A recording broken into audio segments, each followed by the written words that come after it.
Have you ever done anything in your long and storied career that you consider specifically to be in bad taste as you look back on it? Maybe at the time you thought it was a good play, but you look back on it and you think that was in bad taste. Well, sometimes, like in stand-up, I'll do jokes that are, like one time I was doing this thing in San Francisco and they were all gay people in the audience, they told me. So I figured I'll do In San Francisco? Yeah. No. So I figured I'd do stuff about gay people so that they could relate to it. Yeah, it's warm up. They love that. And so I was talking about, because I went to this gay pride parade, and I saw in it there were these old men and old ladies, like with these signs that said, "We are proud of our gay son," you know? And so I was saying, that's an odd thing to be proud of, you know, because it's not an achievement, you know? It's not like something you work all your life to be gay or anything like that. And I just wondered, I had a hard time believing that these 50, 60-year-old men are actually bragging, you know, at work, like they're, "Hey, Bill, you know, my kid, oh my God, we're proud of him, Johnny. He graduated from Harvard, you know, first in his class, you know what I mean? Now he's articling over at a law firm, and, oh yeah, he loves cock." You know? This kid. He can't get enough cock in his mouth, his ass, this kid's always cock. I got a picture of the boy here sucking another man's cock. I want to show it to you. To watch the maturation of you as an artist, to realize it took you 9.5 minutes to get around to the sucking cock stuff. Well, thank you very much. I'm very excited to be here, you know, and I was asked to host the ESPYs this year. Yeah, hi, that's my name, Espen. When I was asked to host the ESPYs this year, folks, I said yes immediately for one reason and one reason only. This show has interns.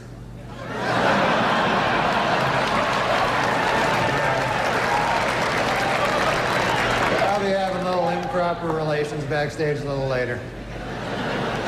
But man, it's great to be here at the 6th annual ESPY Awards. Hard to believe, huh, that the ESPYs are 6 years old. Although Anthony Mason swears they're 18. So.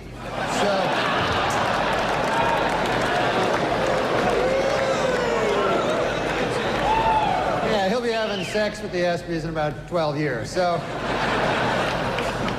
I wanted to talk about the crocodile hunter. Did you? Because I think... You're going to make him sad. Because I think, you know, it was tragic at the time, but I think... I don't know, people calling me, man, they're shocked. "Oh, hey, you wouldn't believe it, who got killed? The crocodile hunter." Please don't make me laugh at this. He was 44 years old. I'm like, that's a ripe old age for a crocodile hunter. That's not... And you know who had to be pissed about it were the crocodiles, because he got killed by some fruity fish. And so you know the crocodiles were like, "Hey man, that crocodile hunter got killed. Who did it, Frank?" You don't even want to know, man. Please don't do this anymore. Go, Bill, man, you had a chance once. The guy go, "Man, I had a chance. I had that mother. He was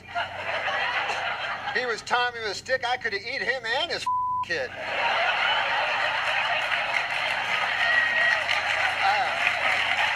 I don't feel good about this. You remember I ever tell you that story, Bill? Yeah, only 1,000 times. That's for the kids. I was a little late here tonight. I took a cab to the theater, folks. And I don't know if you've ever been in these New York City cabs, but I got one of those cabbies, couldn't speak English, you know. Saw his name there on the dash. I couldn't even pronounce it. I think it was something like Hideki Arabu. Something like that.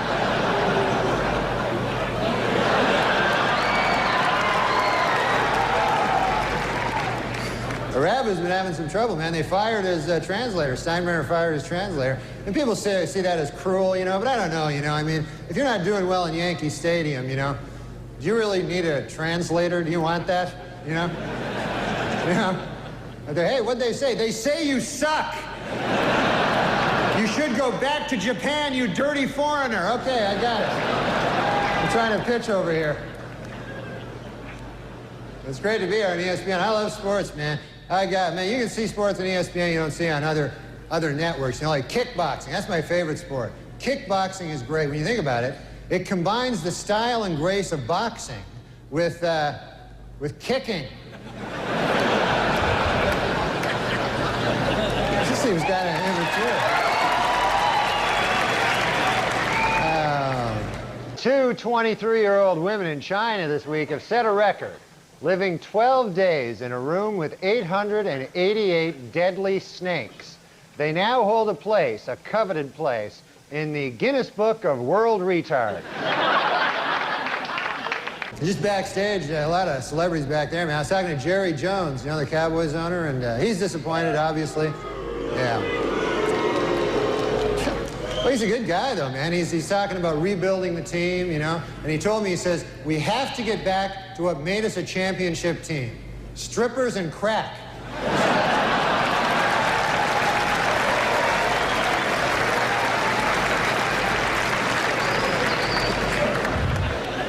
Hey, have you heard about this? Ted Turner and NBC plan to start their own rival football league to compete with the NFL. And not much known about the specifics of this new league, except for this, it will suck.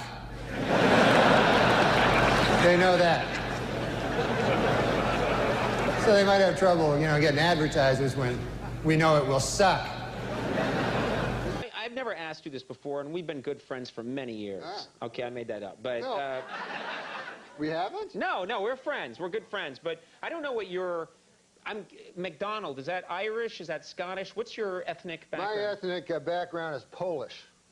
Are you really Polish? Wow. Polish people, I didn't yeah. realize that. Yeah. McDonald, you don't... Well, my parents changed their names. They Right. had to because of the constant ribbing they'd get for being Polish, you know. Mm-hmm. And so they changed their name to McDonald. But, you know, it's one of the things that you can, you know, I mean, I get a little upset about it, you know. Because, you know, you All the can't... Polish jokes and Yeah, stuff. you can't make jokes about other people, but for some reason you make jokes about Polish people, you know? Right, right. I don't like it. Right. You shouldn't. That sounds bad, yeah. I mean, I had an experience, you know. I go in and I order a Polish sausage, you know, from this guy, you know. And so the guy says to me, you must be Polish. And I said, come on, man. I mean, come on. Think about it, what you're saying. You know, I'm trying to knock some sense into this fellow's head, maybe give him a wider world view, you know? Sure, yeah. I said, you think because I order a Polish sausage, I'm Polish. I said, what if somebody came in here and ordered French toast? Would you think he was French, you know? Right. I mean, what if somebody came in here and ordered a Belgian waffle? Would you consider that guy a Belgian, you know? I mean, if a guy came in and ordered a German bratwurst, would you consider that fellow to be a German fella? Right, I said, what if a guy came in and ordered German potato salad? I suppose you'd think he was German too. Yeah? Yeah. You know, what if a guy... Wow, you talked to this guy for a while. I'm telling you, man. With racists, you have to get through You have to them. really get it into their head. Right. I said, if a guy came in and he ordered a Cuban hamburger, are you going to assume he's a Cuban? Right. I said, I think it is absolutely ridiculous that just because I come in here, I order a Polish sausage, why would you jump to the fact that I'm Polish? Right. And the guy says to me, well, first of all, it's a hardware store.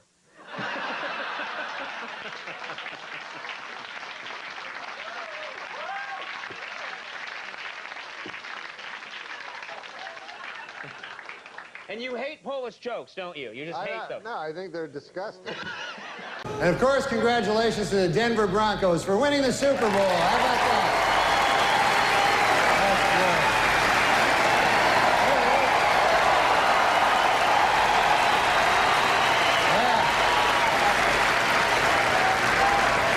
Yeah. Denver did great, you know. There he is. I love the Denver fans, you know, because for one thing, they don't wear food on their heads. That's nice. And they had a wild celebration in Denver after that Super Bowl, man. And now city officials expect an even wilder celebration if the Nuggets win 10 games this year. They say they're gonna... say the whole city's gonna go nuts. Yeah, the Nuggets are having a bad year this year, man. Matter of fact, they're making a film about the team. They got a pretty catchy title. It's Black Men Can't Jump Either.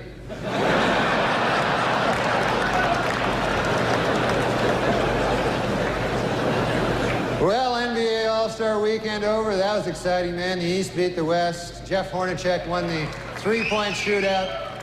Houston's Clyde Drexler and Cynthia Cooper won that exciting two-ball thing. And Charles Barkley won the throw a guy through a plate glass window contest. So that was quite a game, you know. I mean, you know who impressed me the most yesterday was Kobe Bryant. Unbelievable.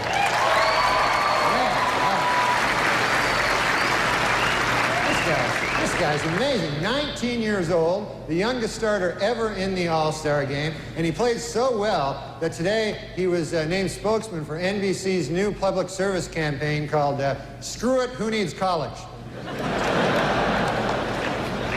No, You I don't think know. Jack Benny is funny? I don't even know. No, I don't really know any of his shit. You've seen him though. Like when you I saw him on Byron Allen. No, Comics Unleashed. Here's the thing Byron Allen has. A show called The Entertainers. And what he does is, yeah. so he'll go to junkets. Right. And then he has huge guests, so it'll be like at the beginning it'll be his voice. The Entertainers. Tonight, Harrison Ford, Adam Sandler, Morgan Freeman, it's the biggest stars ever. And he just interviews them in the junkets, but he makes it sound as if, and then this is his gambit, this is what he does to people. So let's say he's talking to Harrison Ford, right? He'll go, now the last time I talked to you, you were talking about working out. And so then Harrison Ford goes, like he's never talked to him before or anything, but he figures a black guy, it's gonna sound bad. He says, I know, who the fuck are you? So he goes, yes, I'm He's just making up like. This looks like he's best friends with all these viewers. I'd hate to go and see him one night and go, boy, he reminds me of young Byron Allen. He's brilliant, Byron Allen. He had that Comics Unleashed. You ever do that? Oh, you couldn't be more leashed.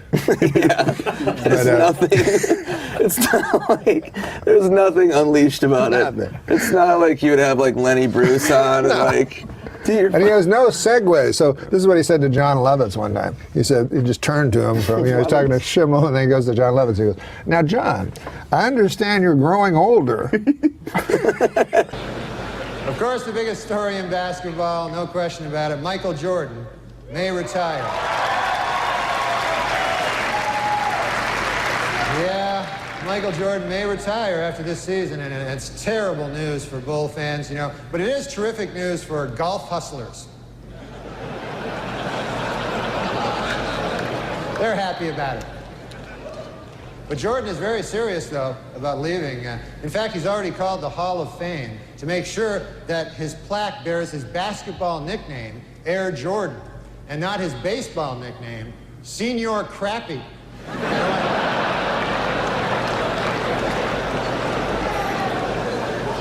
That would just be disrespectful, you know? Well, how about them Winter Olympics? They're finally underway, so we've got a lot of great stuff to look forward to the next 2 weeks, like hockey and, well, just hockey, really.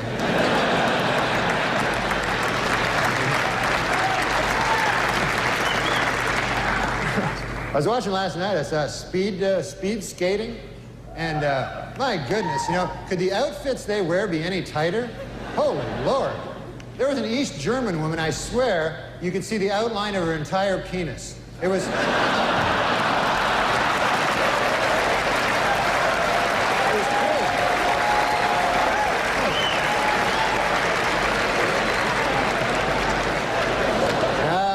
Goodness.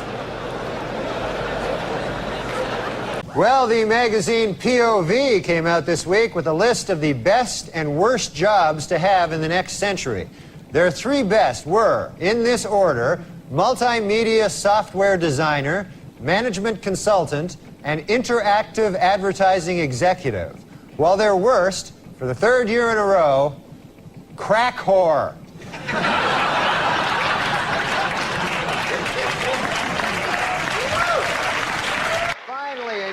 U.S. News and World Report's list of the best and worst jobs for 1996 is out.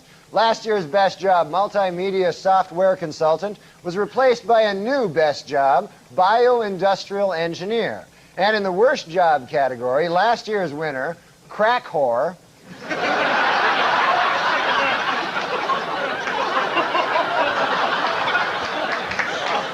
has lost its spot. The new worst job is assistant crack whore. Well, there's all kinds of sports celebrities in the audience tonight. I see Tiger Woods right there. Tiger Woods, how about that, huh?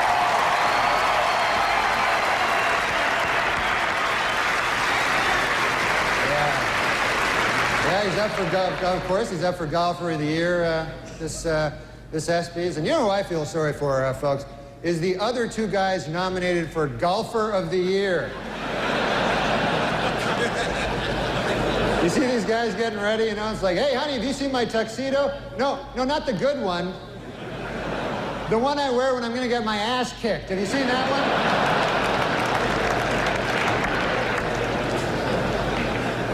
Yeah, Boomer Esiason is with us. Boomer. How you doing, buddy?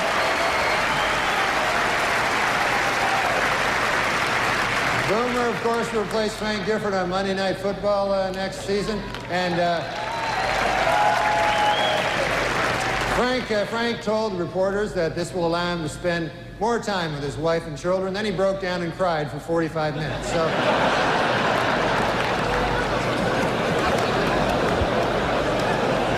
And there's Charles Woodson. How about that? What a season he had.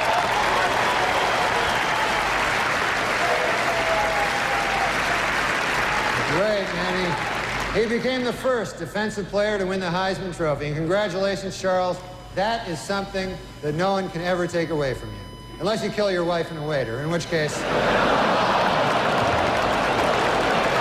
bets are off. It's a word of advice. The iron horse of broadcasting. It's iron. You don't pronounce it iron. That's what everybody tells me. It's the iron horse. Like Lou Gehrig was the iron horse of baseball. Yes. The word I-R-O-N is iron. No, iron. Iron. That's what makes English the world's toughest language. Yeah. You know, right? Sure. It is the Because toughest language. to To me, learn. it's the easiest. Yeah, well, you were born with it. Yeah. Say what you want about how huge and fat my head has gotten, but forget it. Try iron. Why doesn't that clock work? Why doesn't that cock work? That No, clock it's, my cock works Oh, just this fine. clock It's over here. Your mind is going somewhere, Norm. No, I thought that's what you said. I heard you had Larry King on here. Cast Your iron. show that's amazing, by the way. No one Cast- gets on Larry King. Cast Larry iron. King gets you. I know you're new to this. I'm going to teach you something. One of the first things in hosting an interview show is to listen. What's that now? The answer given by the guest. My whole motto, my whole broadcasting career, that's why I don't like a lot of guys on the air now, is that I never learned anything when I was talking. Can I interrupt you there? Yeah. But Now, I wanna ask you I was this. with Carlos Slim all day today, the richest man in the world. He's partner in, The he richest founded- man in the world is he- Carlos Slim? Correct, from Mexico. You never heard of him? Of course not. I'm not a connected guy. Well, that's what I just heard you. You don't watch the news. Well, So Carlos Big Manny Slim, is a terrific guy. and this guy is working with you on Aura TV. He financed it. Hulu. He financed it. The richest man in the world. $76 billion. We should get together with this Carlos Slim. Seems like a good guy. I just had a meeting with some lady, said she had a lot of money, Fat Nancy. Oh, finance. And what, she want to finance something with Yeah. you? What does she want to do with you? You know what? So I loved Liberace, but with all due respect, man, if you kicked that guy in the ass, 100 cocks would fall out. Now, this is not what I do on Hulu. No, you wouldn't do that. No. Because I have respect for Carlos Slim. Literally selling you death. That's the one thing I fear is dying. Me, man, that haunts me.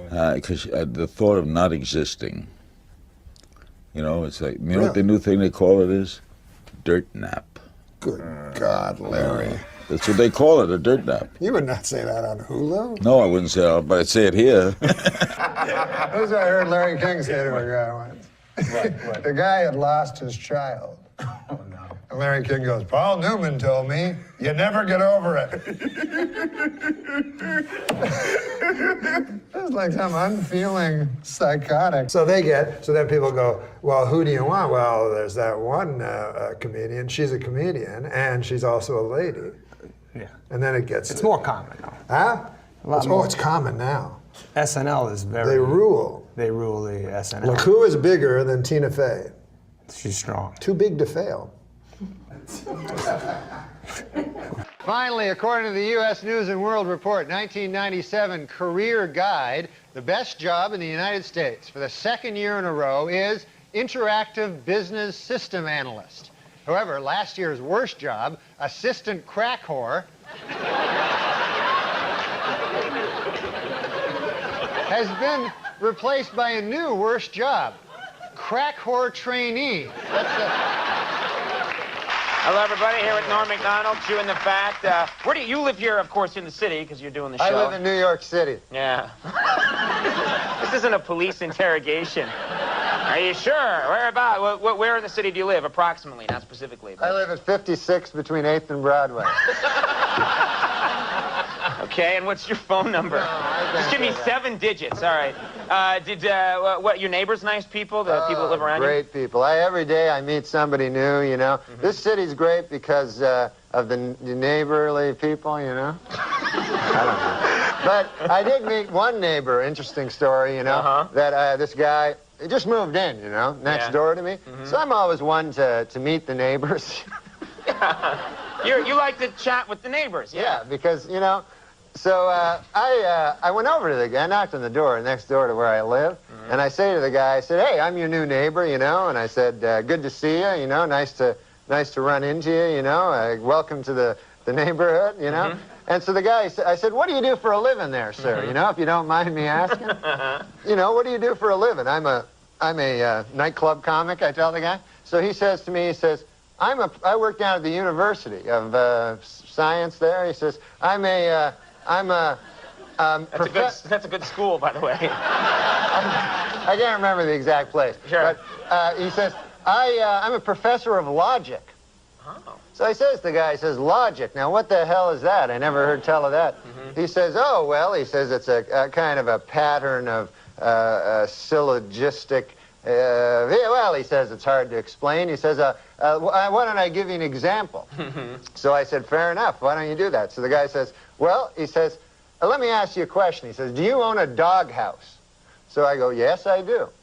He says, well, then that means you probably have a dog. I said, yes. He says, well, that means you're likely you have a family if you have a dog. I said, yes, I do. He said, well, then that means you got kids, you're married? I said, yes, I am. He says, well, then you're a heterosexual man. I said, yes, sir, I am. He says, well, you see, that's logic there. I asked if simply from finding out you had a doghouse, I made this series of inferences, and I found that you're a heterosexual man simply from the fact that you had a doghouse. Well, I said, good God, isn't that something? Okay. So I said, well, I won't waste any more of your time there, neighbor. And I said, I'll see you later. See you around. Okay. So I said, come by one day and have a chicken with me. So anyways, I left. So I left. So I go to get a bus, you know, to the bus stop. And I walk down to the bus stop, and I'm still thinking about this thing that happened to me, you know. And I'm standing at the bus, and no bus coming at all, you know, and 5 or 6 of us standing around, and one guy lights up a cigarette there, and he goes, as soon as you light up a cigarette, the bus comes. And he smokes the whole damn cigarette, no bus comes. Right. So I said to the guy, well, that theory really worked, huh? And the guy goes, well, sometimes it works. Anyways, the guy goes, what's new with you? I go, well, I had an interesting thing happen to me today. I said, I met my neighbor. And he goes, oh, yeah? I go, he had a hell of an interesting job. I said, he's a professor of logic down at the University of Science. And So the guy says, is that so? He says, Professor of logic. He goes, what the hell is that, logic? I said, well, it's a series of Scylla something or other. Right. I said, I can't remember exactly, but I said, I'll give you an example if you want to hear an example. Yeah. So the guy goes, all right, fair enough. So I said, let me ask you this. I said, let me ask you a question. Do you own a doghouse? And the guy goes, no, I don't own a doghouse. So the guy says, oh, yeah, you're one of them gays.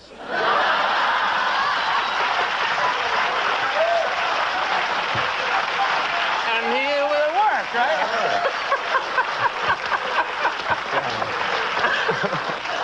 What great stuff you can learn at Yeah, it was that nice. University of Science there. All right. And then the guy, and then get this. Get this. There's more. This gay guy Yeah. invites me to have a chicken at his place. That's some kind of euphemism. I don't Watch know. out. All right. The new people. Oh, hey, guess what? There's a young girl that's middling attractive that swears a lot. Let's get her. What? Is that the new fucking thing? Yeah. Sarah Silverman, girls- hysterical. Right. Who's funnier than her? Nobody. No, except dudes. But, Nobody. and we're going to read jokes. We read jokes. I thought you were going to talk about this thing. We're going to talk about the man. What about the man great? Is that like a genital cleanser? No! No, my God. What is the man great, you ask? Okay. Huh? Fine. I didn't, but... You didn't ask. It is 100% made in America. Cast iron grilling grates. Iron. You don't pronounce it iron. That's what everybody tells me. It's the iron horse. Like Lou Gehrig was the iron horse of baseball. Yes. The word I-R-O-N is iron. No, iron. Cast iron. Iron? Cast iron grilling grates that Are are you kidding when you say iron? You know what? Don't be like fucking Larry King. That motherfucker, I say iron and he's up my asshole for fucking 4 days. It should be iron. That's what makes English the world's toughest language. Yeah. You know, right? Sure. It is the Because toughest language To to me, learn. it's the easiest. Man great. Great. Have you heard of the man great? Yes, I have. You have? Yeah. Where'd you hear about it? On Adam Carolla's podcast. Wow. Yeah. How about that?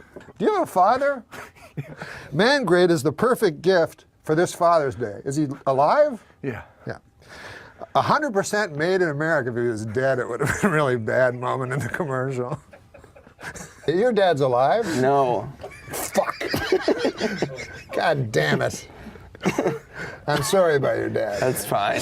Your father's dead. But you have children. You are a father. Yes, and I'm not dead. Yes. Maybe you'll give me one. And I'll give you use it. one. Is your mom still alive? My mom? Yeah. No, she's dead. Jesus Christ, is any of your relatives fucking alive? It's man great. They're revolutionizing the way people grill. What, Adam Egan? It's true. You haven't heard of the revolution? You can put chicken on this or steak. That's not that unique. It has heavy duty grilling grates. Why are you laughing? You think the grilling grates are flimsy? These are very heavy. Yes, no, but that's part of the charm. It weighs a lot of pounds. Is that heavy? Yeah.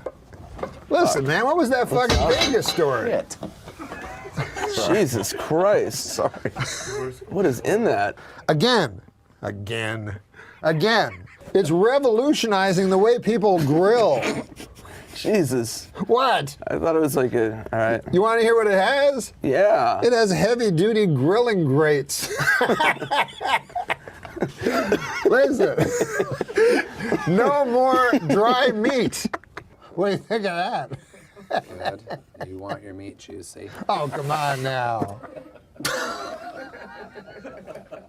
Don't make it sound like a fucking fat, plumpy, delicious cock. No more flare-ups. You know, in your barbecues, all those big flare-ups. It was named one of 2012's best grilling accessories. There's more fucking facts about the man grate than about Nick. Why are you laughing? You're making a mockery out of the man grate. Chicken, steak, has never tasted so good.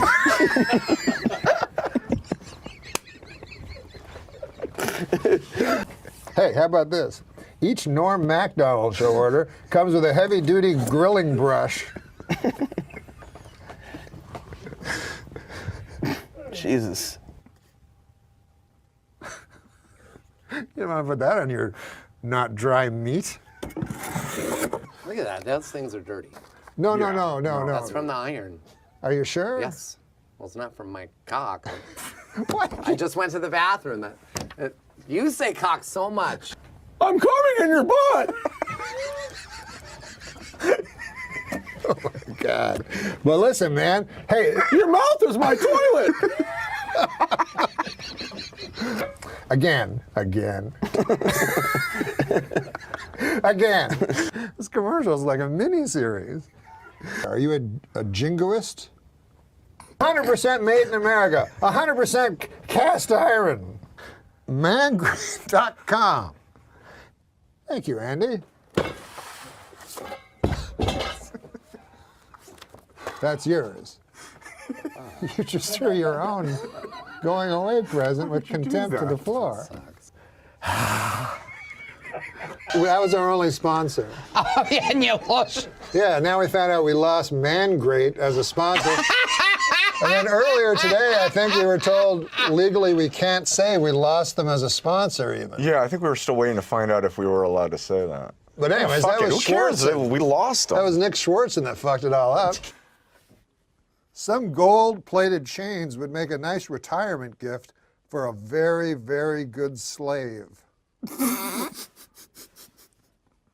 Well, this Are was, you serious? well, this was written. Are you serious? This was written years Did ago. you just write that? I didn't write Did it. you just say that? No, I read it. Yes. You read that? It was an old. This Lindsay Lohan can't swim a stroke, but she sure knows every dive in town. That one I liked. That was my favorite. I'm keeping this. That is a favorite. Las Vegas is now home to a 550-foot-tall Ferris wheel. Also drawing thousands to Las Vegas, whores. That's you. That's your voice all the way right there. It's the old, the Norm MacDonald lean in, whores. No. Ladies and gentlemen, Norm MacDonald.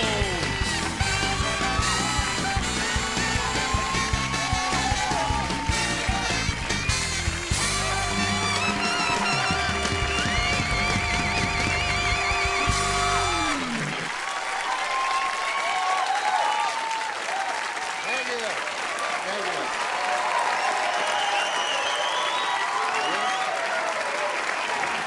Thank you very much. You're very kind. You know, in the, what's that? Oh, yeah, no, you're absolutely right. That is my name. You know, when the people here asked me to do the show, you know, I gotta say, I felt kind of weird, you know. I don't know if you remember this, but I used to actually be on this show, you know. I used to do the weekend update news routine. You remember that? And yeah, that's where I did the make-believe news jokes. You know, that was me, right? So then, a year and a half ago, right, I had a sort of a disagreement with the management at the NBC. I wanted to keep my job, right? And they felt the exact opposite. So you see, they fired me because they said that I wasn't funny, you know? Now with most jobs, I could have had a hell of a lawsuit on my hands for that, but see, this is a comedy show. So they got me, you know, you don't want it. But now, this is the weird part, right? It's only a year and a half later, and now they asked me to host the show. So I wondered, I go, hey, wait a second here. Hey! I go, how did I go in a year and a half from being not funny enough to be even allowed in the building to being so funny that I'm now hosting the show? How did I suddenly get so damn funny?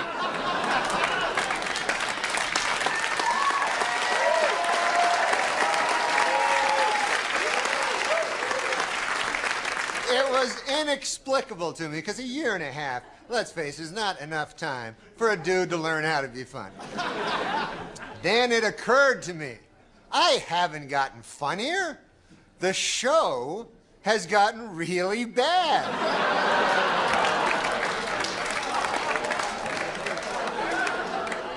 So yeah, I'm funny compared to, you know, well, you'll see later. But okay, so let's recap. The bad news is I'm still not funny. The good news is the show blows. All right, folks, we got a bad show for you tonight. Dr. Dre, Snoop Doggy Dogg, and Eminem are here. We'll be right back.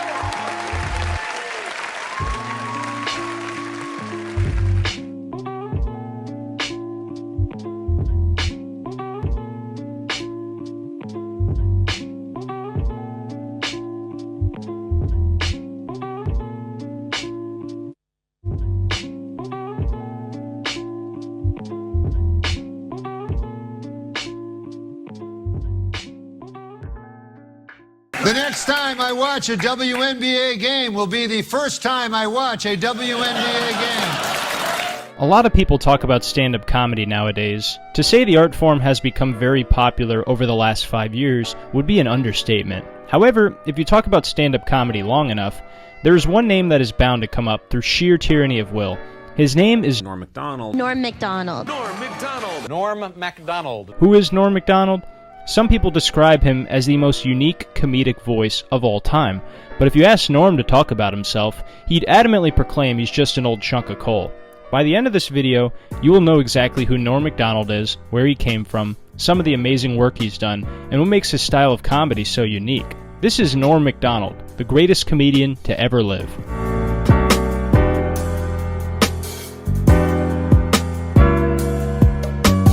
On October 17, 1959, Norman Jean MacDonald was born in Quebec City within Quebec, Canada. His father, who owned a doghouse, was Percy MacDonald, and his mother was Fern MacDonald. He also had an older brother named Neil MacDonald, who was born 2 years before him. Both of his parents worked as real heroes, and by that I mean they were English teachers. Norm attended Quebec High School when he was a young man until his family moved to Ottawa, Ontario.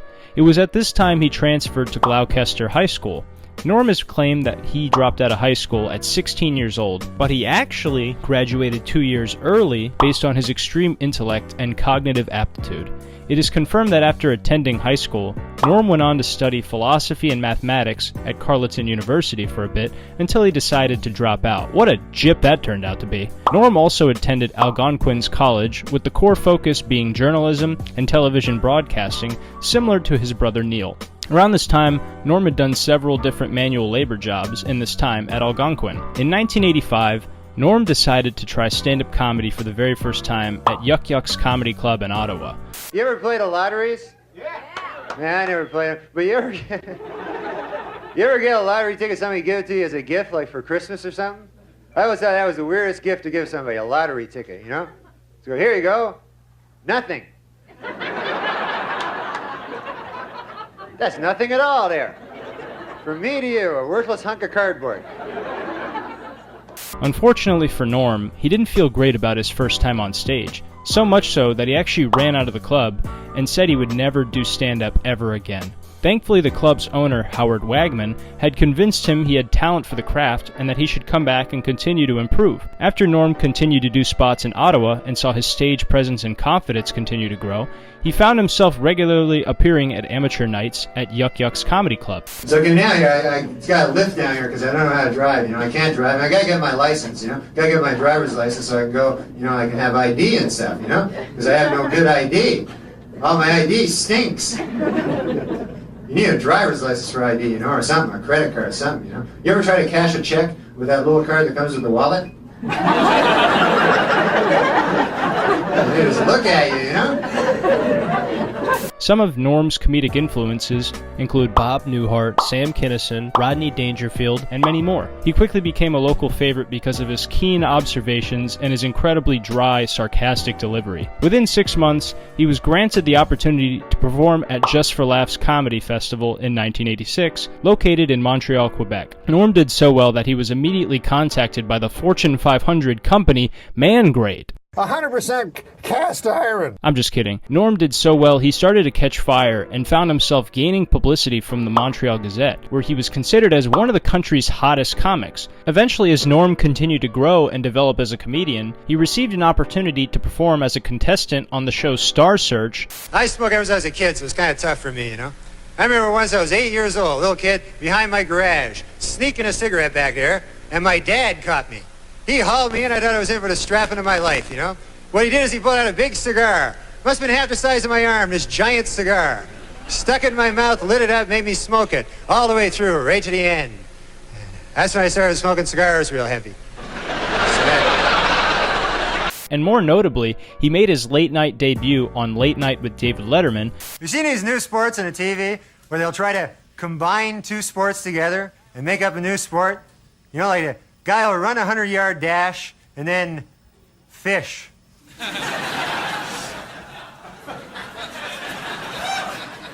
David Letterman instantly took a liking to Norm and went on the record saying if we could have, we would have had Norm on every week. David Letterman has gone on the record many times as well talking about Norm Macdonald and saying nothing short of exceptional things about him. I love Norm, and my guess is, what I know of Norm is that he may not be working hard. No. But what he has is the same result as somebody who's worked hard. Yes, yeah. Which is, again, enviable, admirable, but God, he makes me laugh. Letterman had also gone on to say how intelligent Norm was and how he was always the smartest guy in the room pretending to be the dumbest. However, along with these great opportunities for Norm, struck tragedy for the Macdonald family, because on October 29, 1990, Norm's father, Percy Macdonald, courageously waged a battle against heart disease that resulted in a draw. As sad as this news was for Norm, in 1992, he had to soldier on because he became a writer for the one and only season of The Dennis Miller Show. And after that, he was hired to be a writer for Roseanne Barr's show, Roseanne. He wrote for the show during the 1992 and 1993 season, and he eventually left the show to take part in one of Norm's most iconic roles in all of show business. It is undoubtedly one of the highlights of his comedic career. Too bad that you had to get caught. That's not like you to lose face. After many years of hard work and honing his craft of stand-up comedy, in 1993, Norm Macdonald joined the cast at NBC's Saturday Night Live, where he went on to do legendary impressions of Larry King, Burt Reynolds, David Letterman, Bob Dole, and many more. Then the following year, during the 20th season of SNL, Norm became the anchor on the satire news segment known as Weekend Update. Norm really stood out in this role because his style of humor was incredibly unpredictable, and it seemed as if there was no line he was not willing to cross. It didn't matter what the topic was either. Ellen DeGeneres being gay, prison, the Clintons. If Norm saw something funny within the topic, he would go right for the throat and he would not hold back. As mentioned earlier, Norm always had a dry and deadpan delivery within his stand-up comedy act, and there was absolutely no shortage of that in his time on Weekend Update. Here we see the president and the first bitch. Jonathan Schmitz, the Jenny Jones guest who killed his secret gay admirer because of his fear and hatred of homosexuality, has been sentenced to 25 years in prison. Well, I guess that plan backfired, huh? And now it's time for Weekend Update's movie reviews. This week I saw Interview with the Vampire, and here's my review. Not gay enough.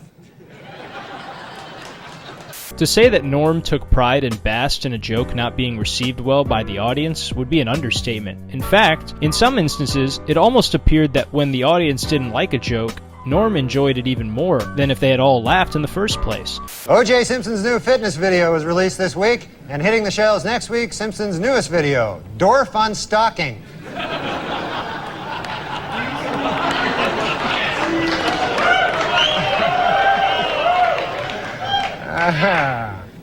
The crowd is torn.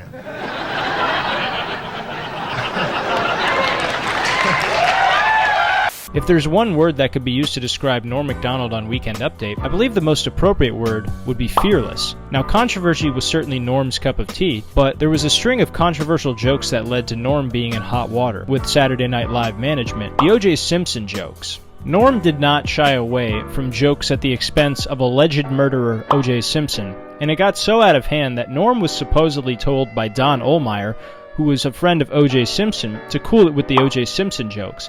As you can probably predict, Norm took this request and did what he does best. Well, it is finally official. Murder is legal in the state of California.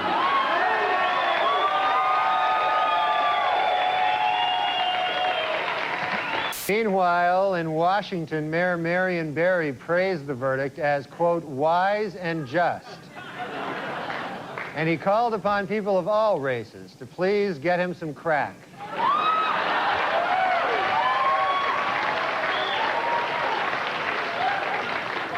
It's hotly contested why Norm was fired from Saturday Night Live, but it is reasonable to assume that Don Ohlmeyer's frustration with Norm led to his firing from Weekend Update in 1997. I mean, this guy was a real jerk. However, when Norm was fired, the reason he was given was because of low ratings and for the fact that Norm, in their eyes, just simply wasn't funny enough. Norm Macdonald went on David Letterman's show and discussed this firing, and David Letterman was very vocal about how unfunny SNL had become over the years.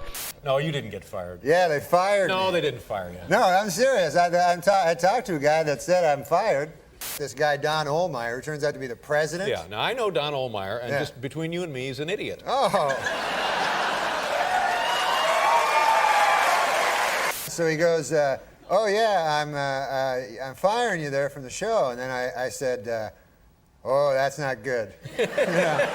And then I said, why is that now? And he goes, oh, you're not funny. Yeah. And then I said, oh, Lord, that's even worse news, you know?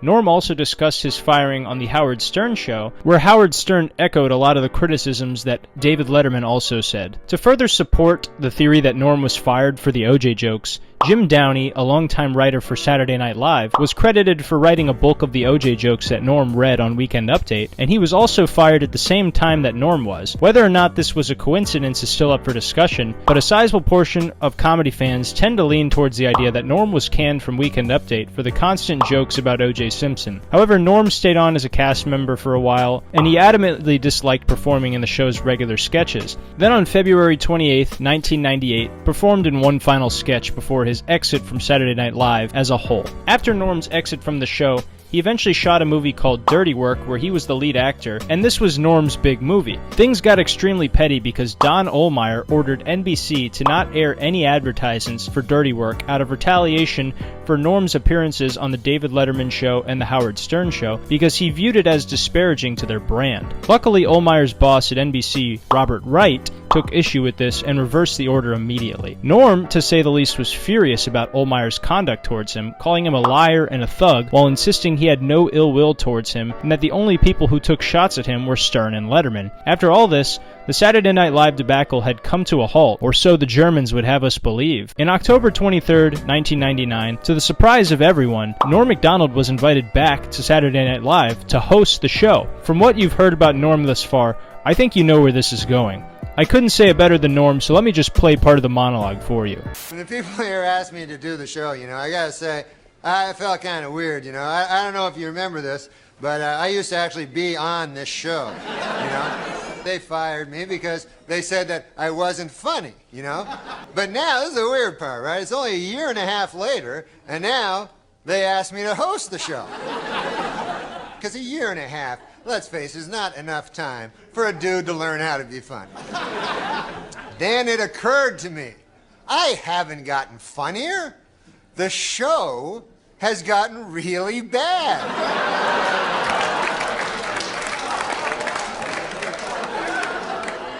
So yeah, I'm funny compared to, well, you'll see later. This marked a legendary moment in comedy where Norm once again demonstrated his fearlessness and his ability to be cutthroat while also keeping the crowd laughing the entire time he does it. After this monologue, Norm Macdonald became infamous, and it truly felt like he was on top of the world of comedy. So sad that you're not as smart as you thought you were in the first place. I mentioned Dirty Work in the previous section regarding the Saturday Night Live drama, but the movie itself was a very special time for Norm in his career. Dirty Work was a film about Norm that was shot by dear friend and comedian Bob Saget, and this is one of the first movies where Norm had played a significant role.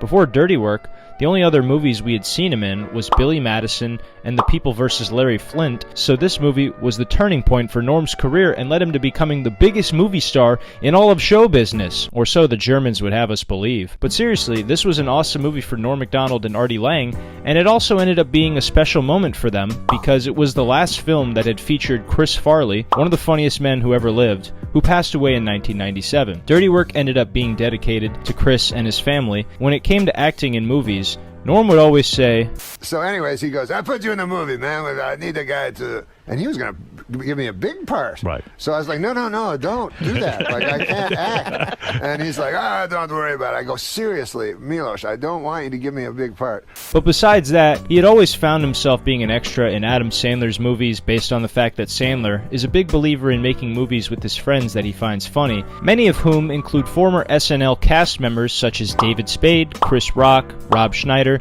and not to mention Norm himself. Then in 1999, Norm starred in his very own sitcom, The Norm Show, also known as Norm, for 3 seasons. The show featured Artie Lang, Laurie Metcalf, and Ian Gomez.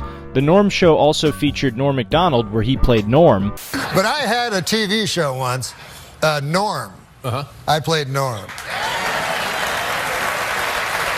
Now I have him on my show, The Norm Show. I played Norm. And the character he plays is a washed-up hockey player that has a severe gambling addiction. Norm took this role very seriously and gambled for many years to perfect his craft and become the best actor he could for this role. Despite only airing 3 seasons, The Norm Show was very well received by viewers because of the sarcastic wit and dry humor displayed in typical Norm Macdonald fashion. However, the show struggled to maintain a constant viewership based on the network's decision to constantly shift the days and time slots that new episodes would air. This lack of consistency with network scheduling led to a decrease in ratings and viewership, which ultimately led to the show ending on April 6, 2001. Probably the worst tragedy to ever take place in the year 2001. Reminds me of that other tragedy. Where they took down the towers? Yeah, all the stories came crashing down, you know. A lot like when we tried to write on The Norm Show. We couldn't... We try to write stories and they all come crashing down.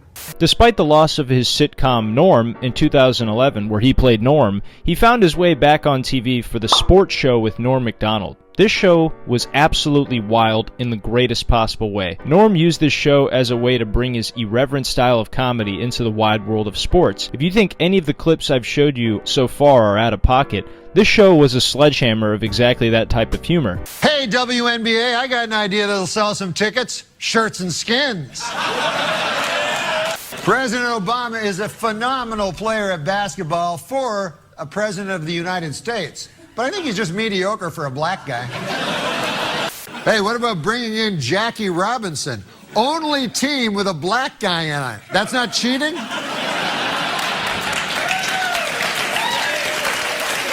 A show including monologues, interviews, and sketch comedy, the show exemplified Norm's style of comedy perfectly: dry, razor-sharp, and undeniably hilarious. The show had incredible ratings and a very dedicated fan base. However, the show only lasted 1 season. This decision to cancel a seemingly successful show came as a surprise to many. It must be the curse of the Doors. I must say, for an old chunk of coal, this guy had a really lucrative acting career.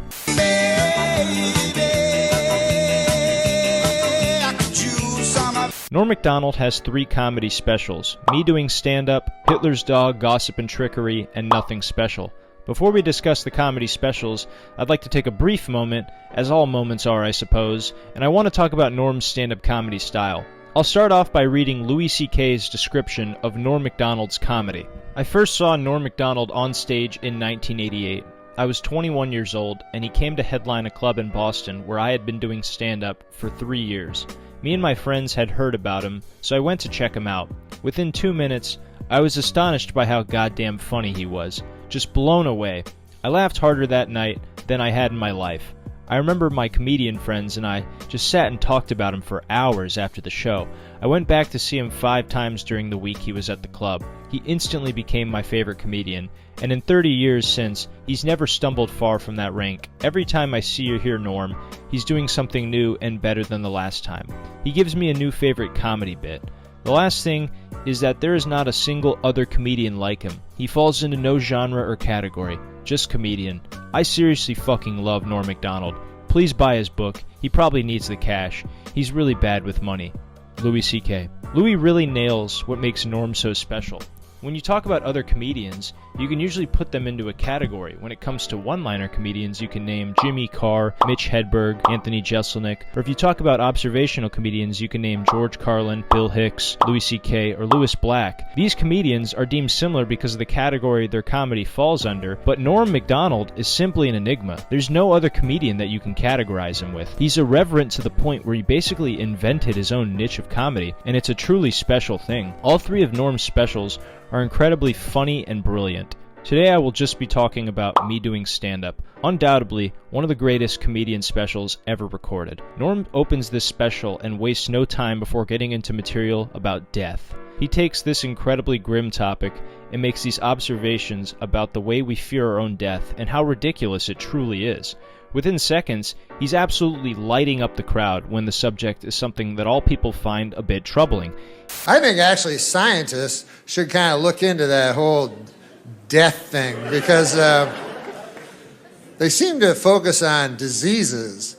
And, I don't give a fuck about them because, the guy go, hey, we fixed your arthritis. And they go, I'm still going to die? They go, yeah.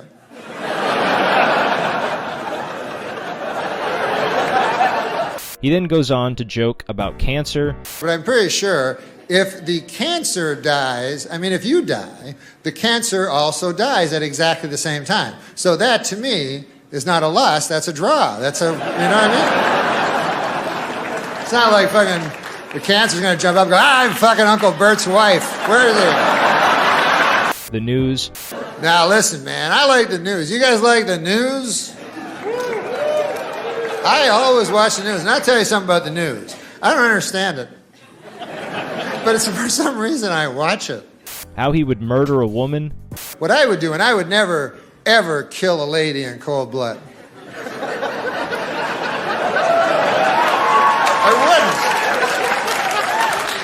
wouldn't. I know I say that now. I don't really know.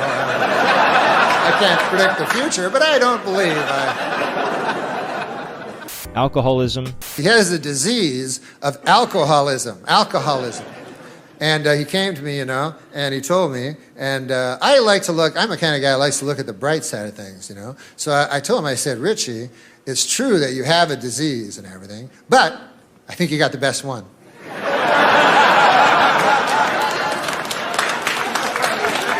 Tiger Woods. That the world's greatest athlete over there, Tiger Woods, you're telling me that guy, that super handsome, charismatic dude, likes to lie down with ladies? I don't buy it. I don't buy that for 1 second.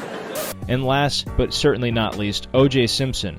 As much as I was indignant about his acquittal, I'm equally indignant about his going to prison for stealing his fucking own shirts. I don't think that's fair.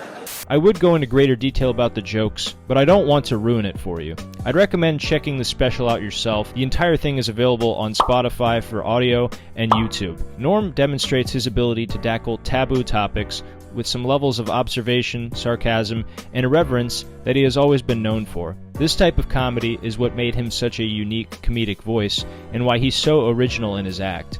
If you'd like to watch the other 2 comedy specials, Nothing Special and Hitler's Dog Gossip and Trickery, they are available on Netflix, and you will definitely love them if you're a fan of anything Norm. Persuasion that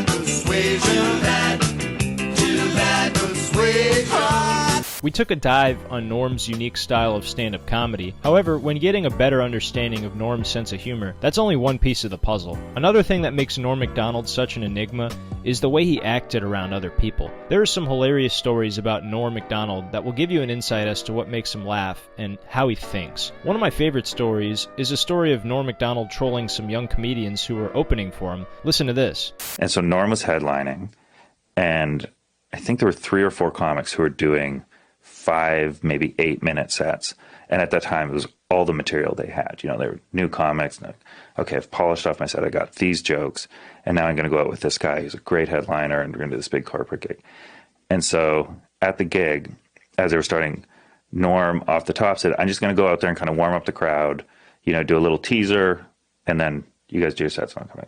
So Norm went up and apparently did everyone else's material. Did all the, is this the story? Oh did my all their God. jokes. And what I loved is what I was told to me. They're like, first off, those are the only jokes we had. But the worst thing about it is Norm's jokes were better. Like our jokes were, he had 3 hours and he was going to do an hour on this show. So he was only doing it to fuck with them. So Norm went up before his openers, stole their jokes, then they all had bad sets just for Norm to close the show and kill. On top of that, they rode in the same bus after the show. I mean, who the fuck does that?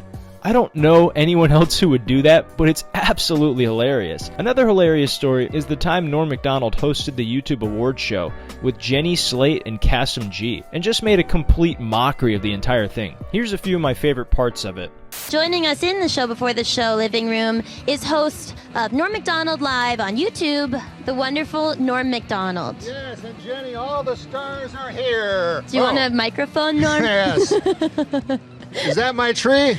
What a disaster. Jenny, all the stars are here. It's true. Beardy Man, Claude Racine, Dax Flame, Betty Fine, You got it. and Raphael Fine. All the stars You really keep up with all that are stuff. here tonight. Oh, yes.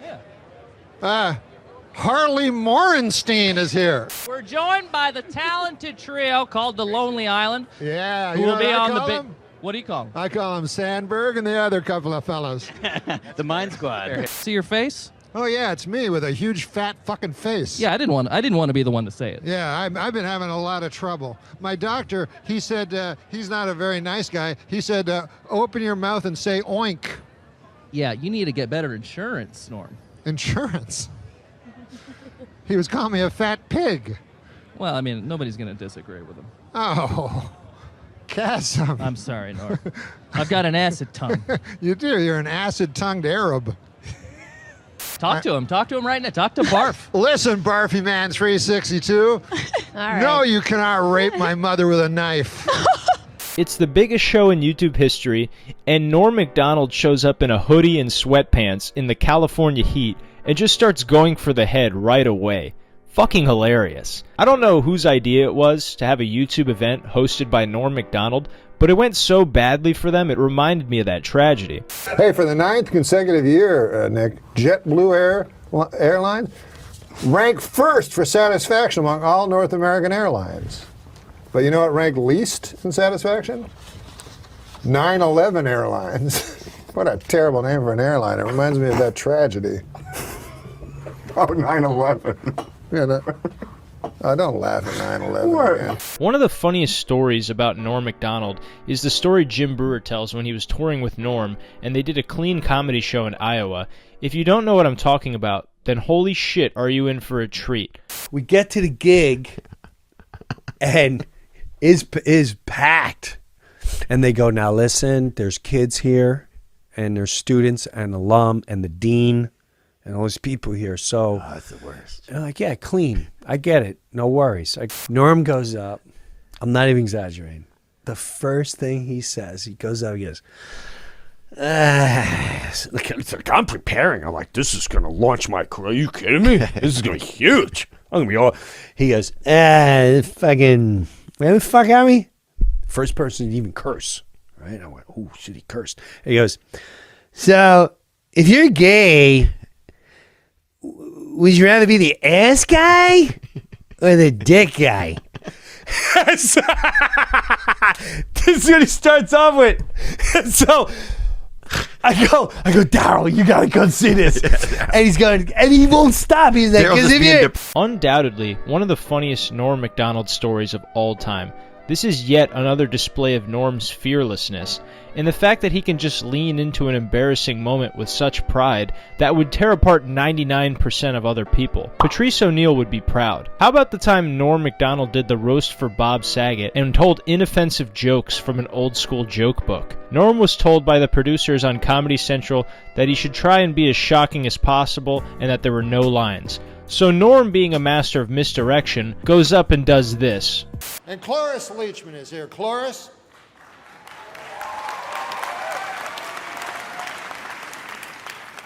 Cloris, if people say you're over the hill, don't believe them. Why, you'll never be over the hill, not in the car you drive.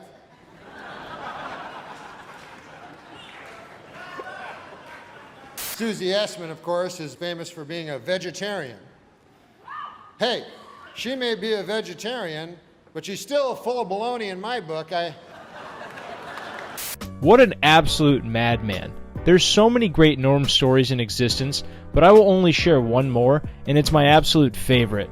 One time Artie was doing a theater gig for Norm in San Francisco, and I'll just let Artie tell the story. Norm just loved torturing people, and he does it in the most brilliant way. Right. He comes up to me and goes, listen, man, we're in fucking San Francisco. No gay shit. And I go, oh, all right. Well, if I played San Francisco before. He goes, nah, that's like you're at a club. There's a fucking theater, man. There's critics out there. Don't fuck me, man. No gay shit. And I go, all right, fine. So I go out 20 minutes, and I have 4 seconds at that point in my life without gays. So I get through the 20 minutes. I introduce Norm. Norm walks out, and I'm listening from the back. Before he says, good to be here, you're a great crowd, nice to be here, the first thing that comes out of his mouth, hey, how about that AIDS?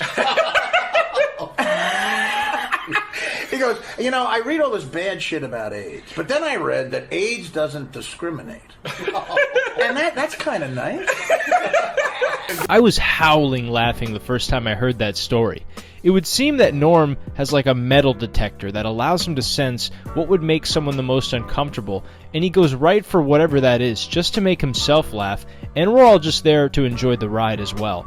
Things like this might devastate another comedian's career, but Norm uses it as a way to further build his audience around doing what he believes would be the most entertaining.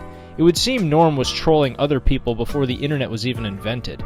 If you think these stories are funny, I'd highly recommend checking out I'm Not Norm on YouTube. He posts all the content regarding Norm, and these stories, among many others, can be found there.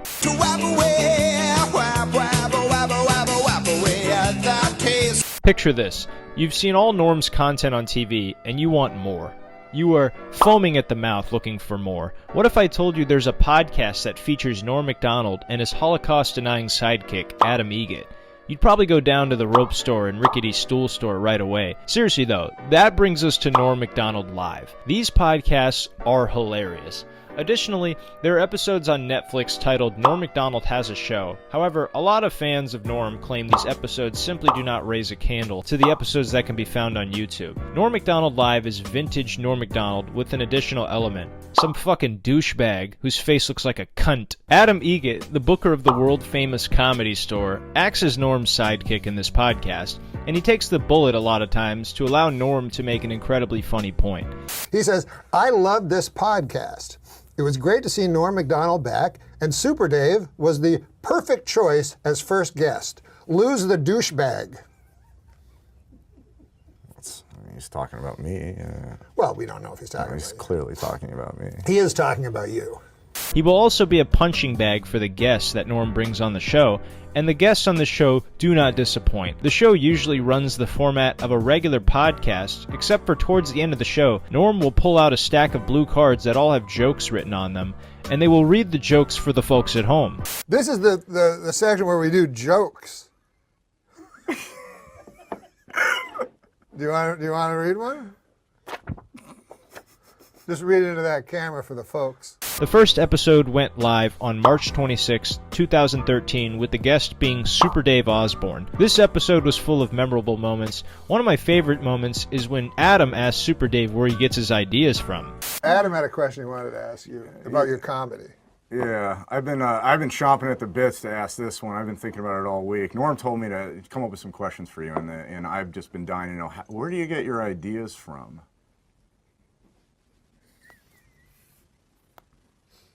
Well, I mean... This is a recurring bit from the Norm MacDonald Live episodes, and it's hilarious every single time. The context here is one time Norm was on Tom Green's show, and this dude asked Norm where he gets his ideas from, and Norm was simply dumbfounded by the retarded nature of that question. Where do you get your material, your comic material? Is it through your imagination or real life situations that's happened?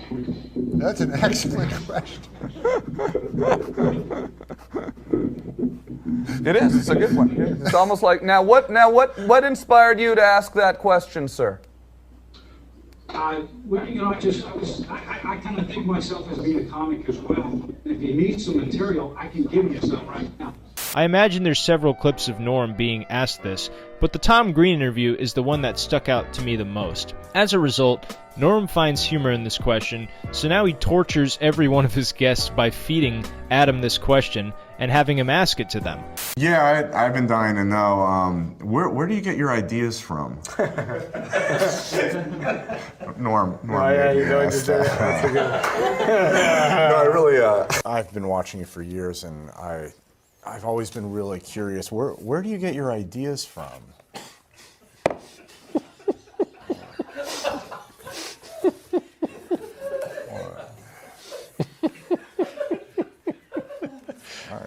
I think it's been really a thorough interview. I always wanted to know where he got his ideas from, but I think we've, Never been asked that before. Where do you get your ideas from? Anyway, the Super Dave episode ended on a high note with Norm giving Adam and Dave some jokes to read. Upon seeing the content of the joke, Super Dave said this. Do you understand that we're on the air? Yeah. Oh, right. Even so, Norm soldiered on and read the joke that really set off Super Dave. Some gold-plated chains would make a nice retirement gift for a very, very good slave. Are you serious? Well, this was written... Are you serious? This was written years ago. Did you just write that? I didn't write it. Did you just say that? No, I read it, yes. You read that? It was written, oh obviously. My God almighty, I'm not part of this. No, it was written No, before. I'm not part of this. No, you can't read that. And from there it only got worse. As I mentioned earlier, Norm seemed to have an internal metal detector that could just pick up on anything that made someone uncomfortable, and then for his own enjoyment, and sometimes the audience enjoyment, he would just lay into that topic. Another thing that made Norm's show stand out were his hilarious ad reads. The most iconic sponsorships Norm had were Man Great and Dollar Shave Club. These companies gave Norm a word track to follow, and he followed that while also making his own rendition of it. For $1 a month, have all your shaving needs met? I mean, on your face? Well, you can use it for anything. Well, that's true. Do I have to only use it on my face? No, they have no rules here. They have no rules. Then yeah. Of course, they have no rules. They send fucking razors to your house. They can't be high quality razors for $1 a month. They're the highest quality razors in the world. You can slit your wife's throat. What about the Man Great? Is that like a genital cleanser? No, my God. You can put chicken on this or steak. That's not that unique. No more dry meat. What do you think of that? Good. You want your meat juicy. Oh, come on now. Don't make it sound like a fucking fat, plumpy, delicious cock. There's more fucking facts about the Man Great than about Nick. Chicken, steak, has never tasted so good.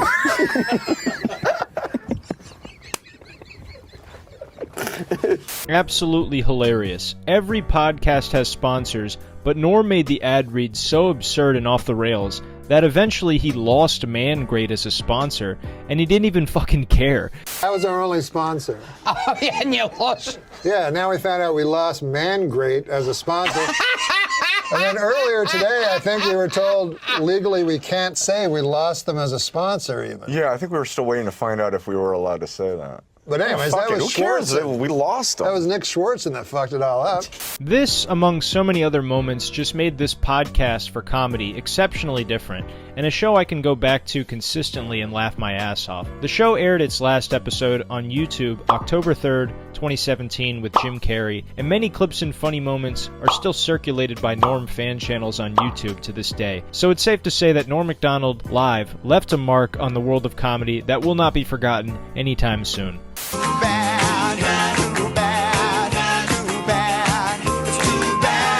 David Letterman and Conan O'Brien have very different styles when hosting their late-night shows, and very different personalities. One thing they have in common is their love and admiration for Norm Macdonald, and that's for a good reason. Norm has made some of the most legendary late-night appearances to ever be seen on television.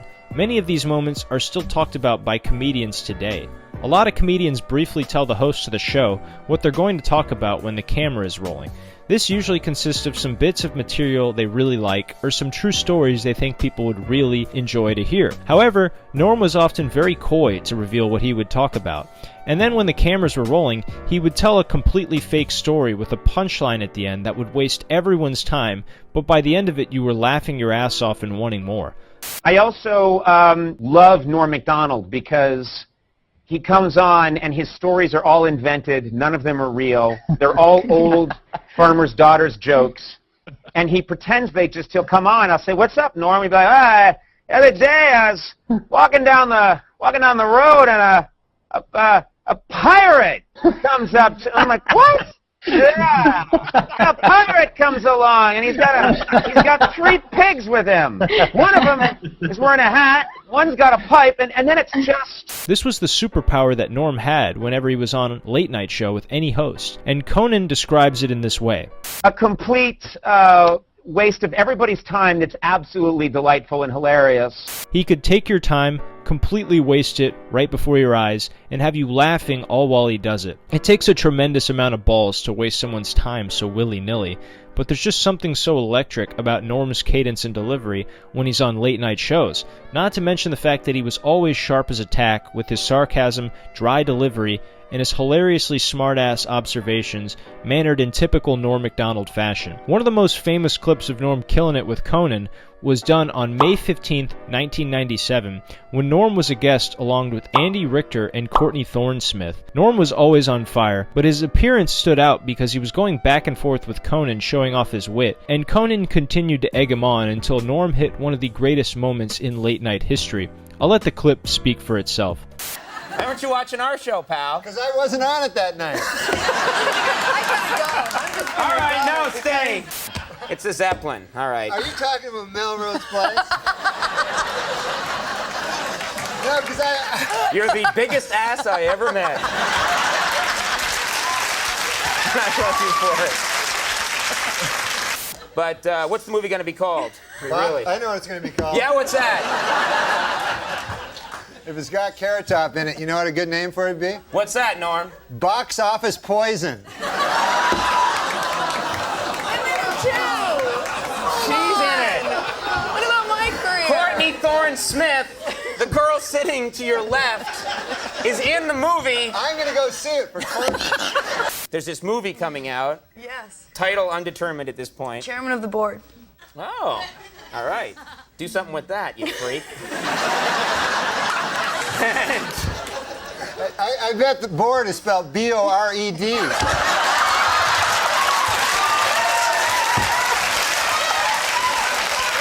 Thank God we have the internet, so this legendary moment will live on forever. Another great moment was the time Norm told the moth joke. A lot of people argue that this was Norm at his very best on Late Night with Conan, and I really can't decide what I like more. The moth joke is a simple one-liner joke that Norm turned into a horrific story of a man's life crumbling mixed with Russian names from a Dostoevsky novel. I'm not going to show you the whole clip, but I'd highly recommend you go enlighten yourself and watch the Norm Macdonald moth joke in its entirety. A moth goes into a podiatrist's office. A moth goes into a podiatrist's office, right? You are correct. A moth goes into a podiatrist's office, and the podiatrist's office says, "What's the problem?" And the moth says, "What's the problem? Where do I begin, man?" He goes, "I go to work for Gregory Linovich, and all day long I work. Honestly, Doc, I don't even know what I'm doing anymore. I don't even know if Gregory Linovich knows. Finally, Norm doesn't often get sentimental in his comedy. He tries to just focus on what he thinks is funniest, but there's been a few times where he's let it show. The final comedy set on David Letterman's late night show was Norm Macdonald, because there's no person more fitting for this spot based on Dave's admiration of Norm. Then, without a shadow of a doubt, Norm absolutely destroys. Then at the end, he takes a moment to sincerely thank Dave, while also breaking down in tears because of the sheer gravity of the situation. So anyways, I'd just like to say, I know that Mr. Letterman is not for the mawkish, and he has no truck for the sentimental, but if something is true, it is not sentimental, and I say in truth, I love you. Oh my God. Oh my God. Oh my God. Very funny, Norm. And thank you. Thank you for everything. Thank you. Norm Macdonald, ladies and gentlemen. That was very sweet, Norm. Good night, everybody. Imagine growing up with a comedy hero, doing your late night debut on his show, and then being so funny you end up becoming one of his heroes, and then being asked to do the last ever stand-up set on his show before it ends. It's enough to make a grown man cry. Any artist with a heart would sob their eyes out at an opportunity like this. It's even more sentimental when we look at it again, knowing what we know now. Get away, get away. I watch with them. Well, you guys knew this part was coming. On September 14th, 2021, the world of comedy was shocked and saddened to find out that Norm Macdonald had lost his life to acute leukemia. I couldn't believe it. I couldn't believe O.J. Simpson changed his name that quickly to acute leukemia. Norm's death is certainly the saddest thing to happen in the month of September. Alright, I'll stop. But the day I found out about this news, I was genuinely heartbroken. I don't really care about a lot of celebrity deaths, but this one was different. Many comedians shared this reaction to Norm's death. 2 weeks ago, he texted me, "How are you? What are you doing? Are you doing stand-up?" And I answered him with, much too many words. And then I didn't hear back. And then last week,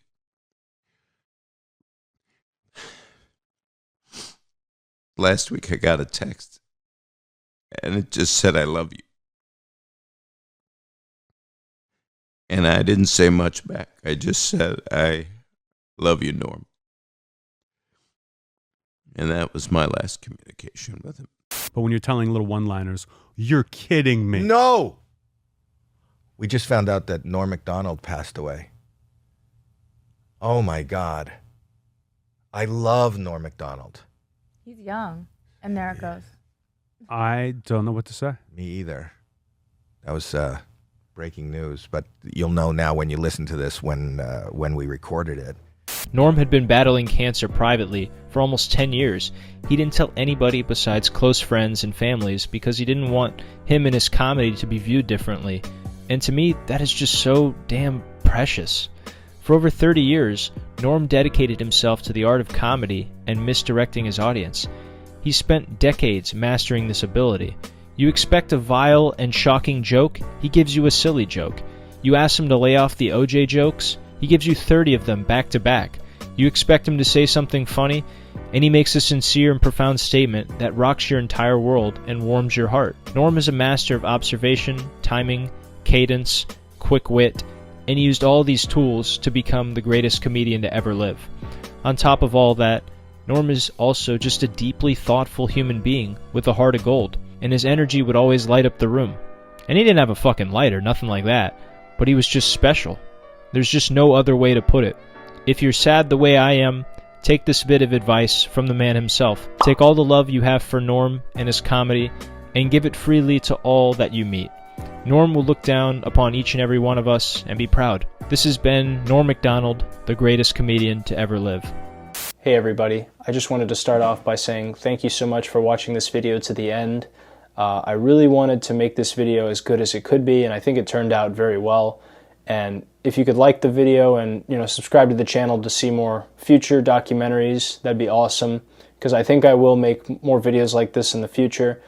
I just wanted to make this video to really highlight what made Norm Macdonald so special to me and what I think makes him so special to other people. I'm a young stand-up comedian, and seeing a guy like that just go up there and do what I want to do one day and make people laugh in the way that he did, make people smile the way that he did, is just a magical thing, and nobody can take that from, us. And it's just really cool to see. And like I said, I really hope you guys enjoyed this video, because in the beginning it was my little project, and now it belongs to you. And I really hope you guys enjoyed it. So once again, make sure you like the video and subscribe to the channel, and I hope you guys have a great rest of your day. God bless, and take care of yourselves. The only country that really worries me is the country of Germany. I don't know if you guys are history buffs or not, but... How does Norm Macdonald tell a joke? When it comes to telling jokes, there are very few comedians who are at the caliber of Norm Macdonald. It seems like when you watch him tell a story, it very quickly turns into pure chaos. But in that chaos, a tremendous amount of humor and laughter can be found. Hey, let me ask you this. Did you ever toss a prostitute off a bridge? What Norm does may seem like a mystery to you, but Mark Twain details exactly what he does in the book How to Tell a Story in Others, and we will get into that in just a second. You could be watching him tell a simple one-liner joke about a moth entering a podiatrist's office. You may even know the punchline for this joke in particular, but the way Norm diverts away from the ending of the joke to give us a therapy session from the moth's perspective makes you completely forget that he's telling you a joke. He begins sharing how the moth is working a dead-end job for a terrible boss in a loveless marriage, and how his children are very sick. And by this point he's gone so far off the deep end, you've completely forgotten about where the joke is supposed to go because of your investment in the moth's struggles. Throughout the story, every nook and cranny, Norm makes you laugh over and over again, and he hasn't even delivered the punchline yet. Then eventually, after you've eaten out of the palm of his hand for enough time, Norm throws away the punchline in a fashion where you feel like an idiot for not expecting it. How on earth did Norm pull this off so effortlessly any time he appeared on late night television? First of all, Norm Macdonald has been doing stand-up comedy for well over a decade, in some of these clips over 2 decades, so by the nature of repetition, Norm had mastered the art of his comedic delivery and his ability to tell a humorous story long before a lot of his most popular clips you've even seen on late night TV. Along with that, Norm was an avid reader who greatly appreciated the works of writers like Leo Tolstoy and Mark Twain. Mark Twain actually wrote a short novel called How to Tell a Story in Others. This is what I will be using today to help illustrate exactly how Norm Macdonald tells a joke on late night TV. When you open the book, in paragraph 2, Mark Twain says, "There are several kinds of stories, but only one difficult kind, the humorous. I will talk mainly about that one. The humorous story is American, the comic story is English, the witty story is French.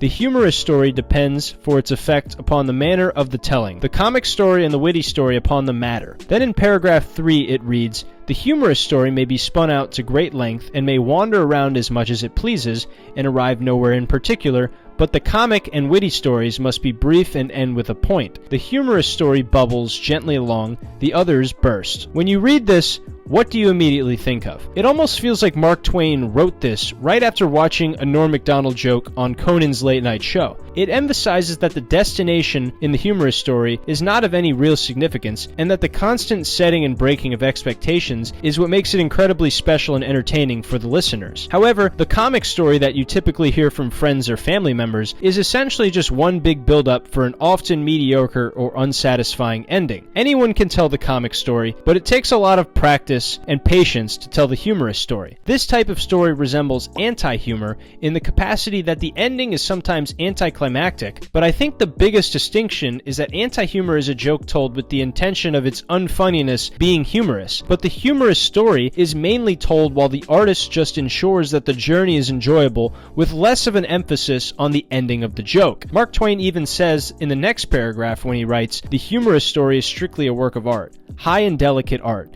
and only an artist can tell it." This is why I preface this analysis by telling you how Norm had been doing stand-up for decades before we ever heard the moth joke or heard him call his wife a battle axe. To tell any of these jokes the way Norm tells them takes many hours and many years of hard work and repetition. Mark Twain is not exaggerating when he says it is a high and delicate art that can only be told by an artist who has mastered the ability of comedic delivery and storytelling. Twain details the difference between the humorous story and comic story even more so in the next paragraph when he writes, "The humorous story is told gravely. The teller does his best to conceal the fact that he even dimly suspects that there is anything funny about it.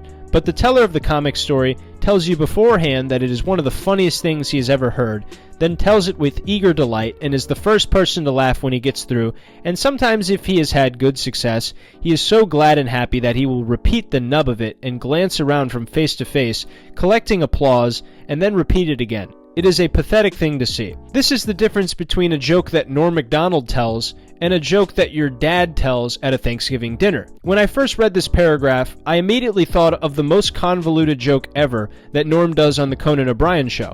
Went by the name of Jacques de Gautier.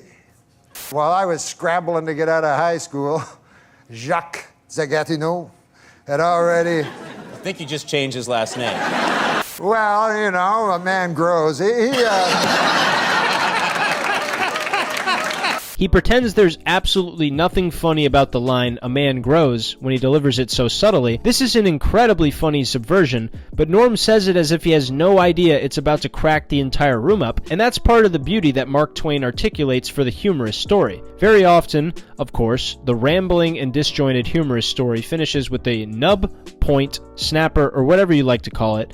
Then the listener must be alert, for in many cases the teller will divert attention from the nub by dropping it in a carefully casual and indifferent way, with the pretense that he doesn't know it is a nub. Another fascinating thing about Norm's delivery is when he fools you into thinking a story or joke is done, and you quickly realize after you laugh that you're still in the setup of the joke, and that you're just trying to pay attention and see where he's going to take you next. Mark Twain also detailed someone named Artemus Ward, who commonly used this trick when he was telling a humorous story, where he would deliver a joke, and when the audience took a second to catch and they started to laugh, he looked up with this innocent surprise on his face, as if he didn't just say something hilarious. Another important part that Mark Twain highlights about the humorous story is the pause. Mark Twain says, "The pause is an exceedingly important feature in any kind of story, and a frequently recurring feature too. It is a dainty thing, and delicate and also uncertain and treacherous, for it must be exactly the right length, no more and no less, or it fails of its purpose and makes trouble. If the pause is too short, the impressive point is past, and if too long, the audience have had time to divine that a surprise is intended, and then you can't surprise them, of course." Another thing Norm is a master at is exactly that in his comedic timing, and he uses the pause as much as he can to make a funny story even funnier, as mentioned by Mark Twain in How to Tell a Story in Others. Now, I have no evidence that Norm Macdonald read this story by Mark Twain and used it as his blueprint for late-night television appearances, but I do know that Norm Macdonald was an avid reader of Mark Twain's literature and has a deep appreciation for his work. I can confidently state, though, that this short novel by Mark Twain describes in great detail what Norm Macdonald is well known for in his late-night appearances, because the format is extremely similar. I'm going to show you each of the elements we covered from the novel in a joke Norm tells on Conan titled, "Norm Macdonald Tells the Most Convoluted Joke Ever." Jacques de Gautier. Jacques Zagatineau. I think you just changed his last name. Well, you know, a man grows. As I mentioned earlier, Norm setting up Jacques de Gautier's name twice and then saying it wrong as Jacques de Goutinat the third time just to slide in a silly joke sets up a sequence of expectations that are then shattered by Norm, leading to a huge laugh from the audience and Conan. Specifically, Mark Twain says, "To string incongruities and absurdities together in a wandering and sometimes purposeless way and seem innocently unaware that they are absurdities is the basis of the American art, if my position is correct." And Norm does this right here perfectly. The next part that stands out to me is when Norm Macdonald tells Conan about SeaWorld as if nobody in the world has ever heard of it. SeaWorld there. You know how they have the SeaWorld? You know, with the different fish. You know. I didn't know that, but okay. Yeah. Yes. Beluga. The SeaWorld. I've been Sure. there many a time. Okay, so Conan plays along with it, and in the meantime, the crowd is eating this part up because Norm plays it off so well that he's sincerely talking about it as if nobody knows what SeaWorld is. So I was checking out the beluga whales and stuff, and I look over, and who do you think I see? I hope it's that guy. No, it was just an attendant, but... And in the next clip here, Norm sets us up to think he's seeing Jacques de Gatineau at SeaWorld, and when Norm asks the question to set up the pause, Conan applies pressure to the pause and makes it even more powerful. Then right as the crowd quiets down, Norm delivers that it's not Jacques Desgatineau with perfect timing, and it causes the crowd and Conan to burst into laughter once again. Then after Norm has warmed us up, he delivers the final punchline where Jacques Desgatineau is feeding baby dolphins and says to him, "I'm serving a youthful porpoise." So he was feeding these baby dolphins, you know, and I said, "I'm ashamed of you, Jacques Desgatineau." He said, "I think I'm serving a youthful porpoise." Now, I believe that... If there were no incongruities and absurdities in the story, this would have certainly been the shittiest comic story ever. But because Norm understands that the journey in the story is more important than the destination, he's able to deliver this corny-ass punchline and get a big laugh from it. Norm made the entire story funny and interesting to listen to, so as a result, the ending, being anticlimactic, doesn't really hurt the joke at all because it's not the landing point. When you understand the chasm of difference between a generic comic story and a beautifully delivered humorous story, you come to appreciate Norm's ability to pleasantly waste your time even more so than before. This is why Norm is held at such a high regard in his late-night appearances. This is why Conan speaks so highly of what Norm did in telling these fake stories and wasting everybody's time so highly. Telling a joke like this takes years and years of hard work, and it cannot be learned overnight unless you are simply gifted beyond measures. All in all, this is how Norm Macdonald tells a joke. Hey guys, I really hope you enjoyed this video. Thank you so much for watching to the end. A quick reminder that the best way that you can help this channel for 100% free is by subscribing down below so that you can see more content when it comes out in the future. I believe 99% of the people who watched my last video on Norm Macdonald were not subscribed to the channel, so let's go ahead and fix that. Make sure you guys subscribe to the channel. Take care of yourselves, God bless, and I'll see you in the next one. This is the legendary trolling of Anthony Jeselnik. He won't be fully appreciated until he's dead. So I always looked up to him, always loved him, which is why meeting him and getting to work with him was such a huge disappointment.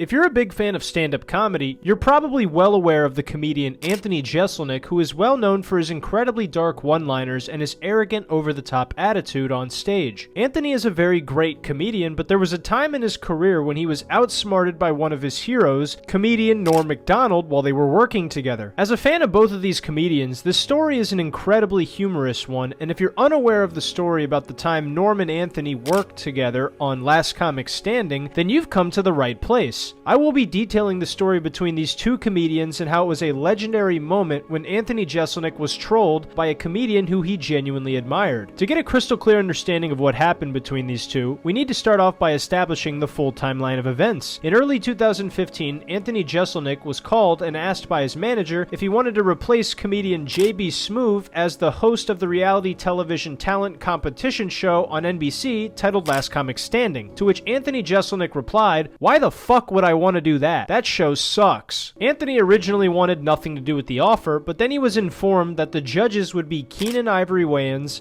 Roseanne Barr, and Norm Macdonald. Norm Macdonald is one of Anthony's biggest comedic influences, and upon realizing he'd have the opportunity to work with Norm, he would accept the offer to host Last Comic Standing on the spot. Upon accepting the offer, the season of Last Comic Standing would air on July 22nd, 2015, and during the shooting of the show is when all the action would take place. Despite Anthony's eagerness to work with his hero and former Doghouse owner, Norm Macdonald, he cited that the first few days of filming were incredibly rocky and difficult, and that he and Norm did not get along at all.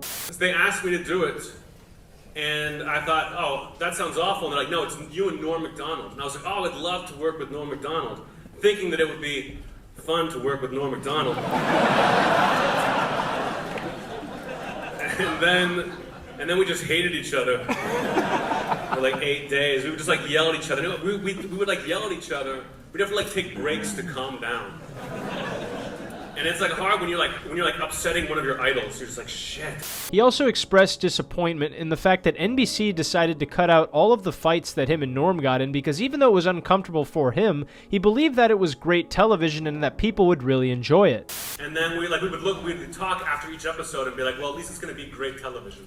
And then they cut all that shit out. They're like, oh, this interesting stuff. No, we gotta get rid of that to watch these open micers go head to head.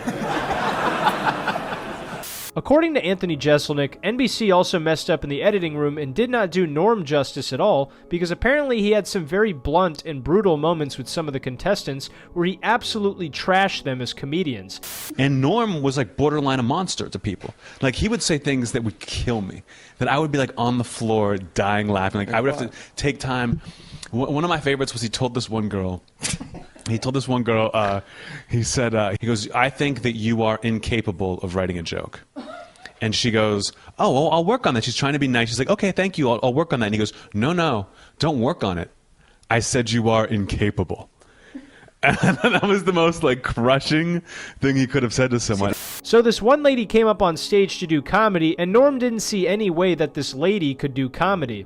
I'm not going to guide any lady through comedy. That would take me, first of all, I'd have to figure out how a lady could do comedy. You know? What a jip that turned out to be. You know it's not a jip? Liking the video and subscribing to the channel if you're finding value in the content you're watching. I appreciate you guys watching the video. So Norm was incredibly vicious towards some of the contestants. I actually recall one clip where this one comedian did some material making fun of the Bible, and Norm basically called him a hack while the other two judges called him brave. Check this out. He was like, "Men do not live on bread alone," Matthew 4:4. And it's like, everybody's a little bit magic. Harry Potter, chapter 7. I disagree. I don't think the Bible joke is brave at all. I think if you're going to take on an entire religion, you should maybe know what you're talking about. So Norm was very direct to the contestants when he didn't like them. I mean, he could not have been more leashed. Anthony would then proceed to talk about why him and Norm fought so much. He describes it as two alpha males trying to show who is the funniest comedian, which to me just sounds like Anthony being a deeply closeted gay man. What are you fighting about? Just like, who's going to be the funny one? It's just two alpha males. Anthony's not lying though, because there was a couple clips of him and Norm exchanging wits, and it's pretty funny. There's one clip in particular I will show because personally it made me laugh. When you were at the ATM machine, you were no longer a black guy. You were a human being.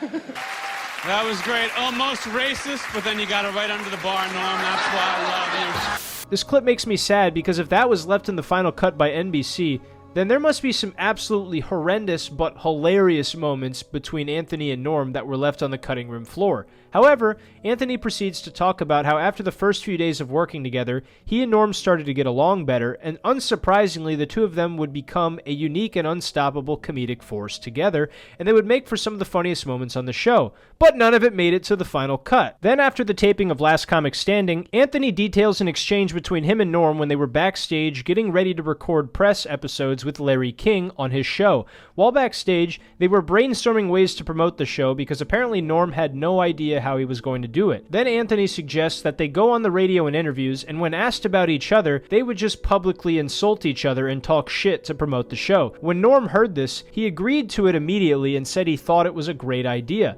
And so we're backstage at Larry King, and he's like, "I don't know how to promote this thing. I don't know what to talk about. So when I talk about these comics," and I go, "No, let's do this. Let's say that we had this horrible rivalry, and that we hate each other, and just talk trash about like things we would do to each other backstage, and like all these how much we hate each other." He goes, "That's great. Let's do that. That's really funny." And I'm like, "All right, great." There was one interview where Anthony was asked about it, and he stuck to the plan for every single interview he did. Here's one that comes to mind.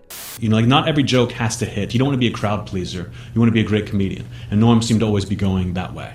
So I always looked up to him, always loved him. Which is why meeting him and getting to work with him was such a huge disappointment. NORM MACDONALD, who was amazing. He'll be here in a little while. He wasn't that great, to be honest. Like, I know he's probably listening to this a little bit, but like, between you and me, it's more my show. It wasn't a bit. It was like he was pontificating about things, and female comics especially got it rough. Yeah. And it didn't make. He would love someone and hate someone else. And it didn't make. There was no rhyme or reason. Then Anthony talks about how when backstage, he was the first person to record with Larry King, and when Anthony was asked about working with Norm, he said, quote, "Larry, Norm MACDONALD is a piece of shit," end quote. According to Anthony, he could hear Norm laughing backstage. Then when he went backstage, Norm was still laughing about what he had said. Then when Norm goes on Larry King, Anthony's backstage listening, and then Larry asks him about Anthony Jeselnik. Then Norm proceeds to say, quote, "Larry, Anthony Jeselnik is one of the greats, end quote. Absolutely hilarious. Additionally, Anthony would continue to do more and more press while keeping up with this plan of trashing Norm every time to promote the show, and Norm would do the exact opposite. Anthony actually talks about how he believed that Norm had just completely forgotten about the conversation they had, but in this interview it would appear that Anthony did not realize that he had just been played like a fiddle by Norm MacDonald. So I go around for weeks, and I'm just throwing Norm under the bus, talking about how much I hated him and what an awful person he is. And Norm has completely forgotten that we've made this deal. Norm is just talking about how nice I am and how funny I am everywhere we go. And he still hasn't brought it up to me, but I can't think he's happy. Now, considering the fact that Norm is now taking a dirt nap, there's no real way for us to 100% confirm if Norm forgot or if he just didn't follow through with the plan, knowing full and well that Anthony trashing him would make him look like a world-class douche, especially if Norm isn't being rude as well. However, if I was a betting man like Artie Lang, I'd put money on the fact that Norm absolutely knew this would make Jeselnik look like an ass, so that's why he did it. In fact, that's what a lot of the Norm fanbase has also agreed on, so I think it's pretty safe to say that's what happened. It's a funny story, and in fact, it's one of my favorite stories because it involves two comedians I really enjoy.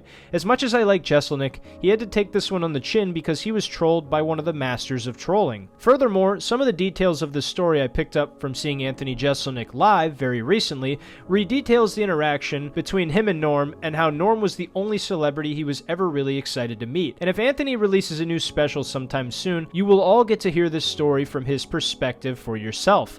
I like Anthony, I love Norm, but I just thought this story was too good to not share on the channel, and I really hope you guys enjoyed it. All in all, this was the legendary trolling of Anthony Jeselnik. Hey guys, thank you so much for watching the video to the end. If you enjoyed the video, make sure to support the channel by liking the video, subscribing to the channel, and turning on post notifications down below, because that's a free way to help the channel out, and it also helps the community grow brick by brick. I want the YouTube family to hit 100,000 subscribers this year, so please help me out with that by subscribing to the channel. If you want to support the channel further, you can check out the Patreon page down below, where you can get some exclusive benefits like getting to see videos early, getting to see exclusive content like a podcast I recently recorded and my set at the Tampa Improv. You also get to play a direct hand in the direction my channel takes, and you get shoutouts every single video. Shout out to Jason Murray, Crossblocker, Ethan, Thomas Gill, and Karsten, the newest patron, for supporting me on Patreon. Anyway, hope you guys love the video. Make sure you take care of yourselves, your friends, your family, and your loved ones. I love you, and I'll see you in the next video. Take care. This is Norm MacDonald vs. O.J. Simpson, a full recap. Well, it is finally official. Murder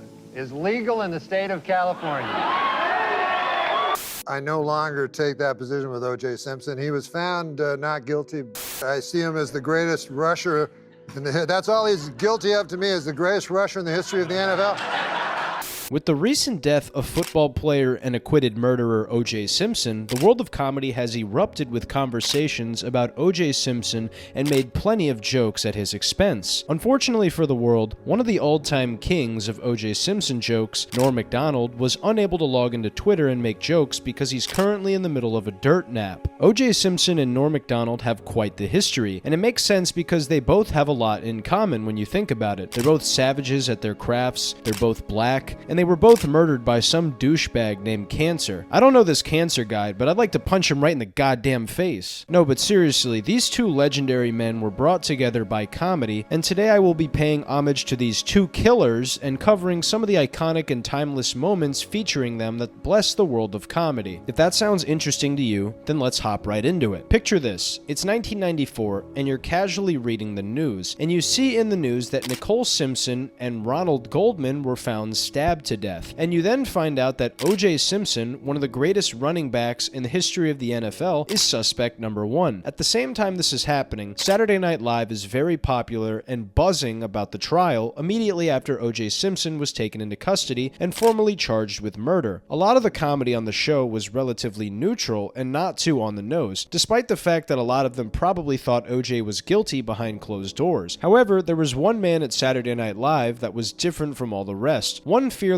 host of the Weekend Update news routine that was not afraid to say what he really felt about O.J. Simpson. That man was Ellen DeGeneres. Just kidding. That man was actually Norman Jean MacDonald. If you're a subscriber of this channel, then Norm MacDonald needs absolutely no introduction for you. But if you're not a subscriber of this channel, you can change that really quick if you're finding value in the content you're watching. Anyway, Norm MacDonald is often described by fellow comedians and fans of comedy alike as one of the most ballsy, fearless, and dangerous Weekend Weekend Update hosts to ever sit behind the desk.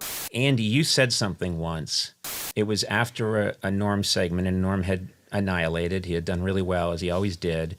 You said to me, that guy doesn't care in a way that frightens me. During the trial, Norm was absolutely vicious with the O.J. Simpson jokes. It seemed like Norm would have several new O.J. jokes every single episode of Saturday Night Live. Some of these jokes are considered to be some of the best jokes to ever be told on Weekend Update. In a brilliant move during closing arguments, Simpson attorney Johnny Cochran put on the knit cap prosecutors say O.J. wore the night he committed the murders. Although O.J. may have hurt his case when he suddenly blurted out, "Hey, easy with that. That's my lucky stabbing hat." And in court this week, Cato Kalin testified that O.J. Simpson did not appear angry before or after the period of his wife's murder. But Kalin admitted he could have been a touch edgy while he was actually murdering her.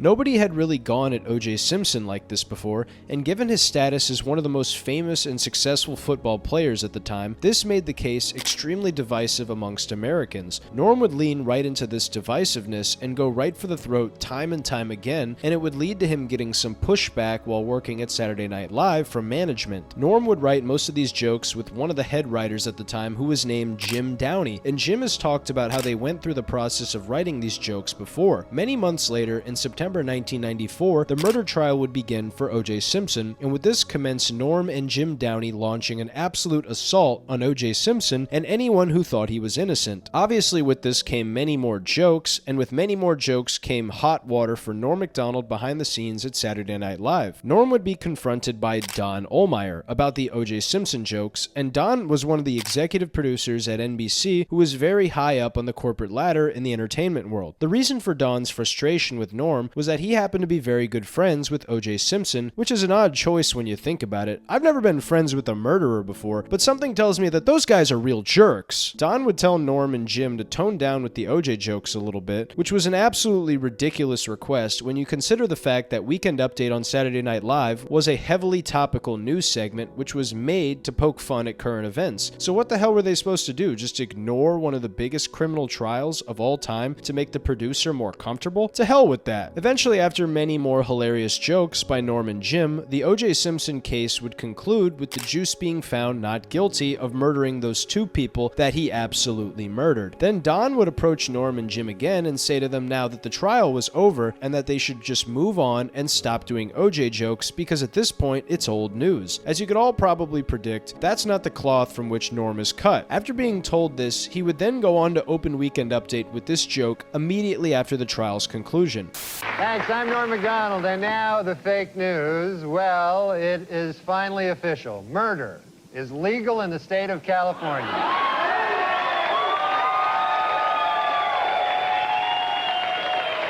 After this happened, Don Ohlmeyer made a move to have Jim Downey removed from the show as a head writer, and Don brought this to Norm's attention. When he asked Norm if he was fine with them doing this, Norm said that he would not do the show without Jim Downey, and that if they fired Jim from the show, that they would have to fire him as well. An incredibly loyal move from Norm. They really didn't want to let Norm go, but it was necessary if Jim was going to be fired, so both of them ate the bullet. And then it was perpetuated that the reason Norm was fired was because he wasn't funny, and we all know how that turned out, because Norm would then return to host a few years later. Anyway, even after his firing from SNL, Norm Macdonald would not lay off the O.J. jokes. He would then host the ESPYs just 1 year after his firing, and this would once again demonstrate how vicious Norm was when he went after someone. With the ESPYs, we got this golden moment at the end of the show. And there's Charles Woodson. How about that? And what a season he had.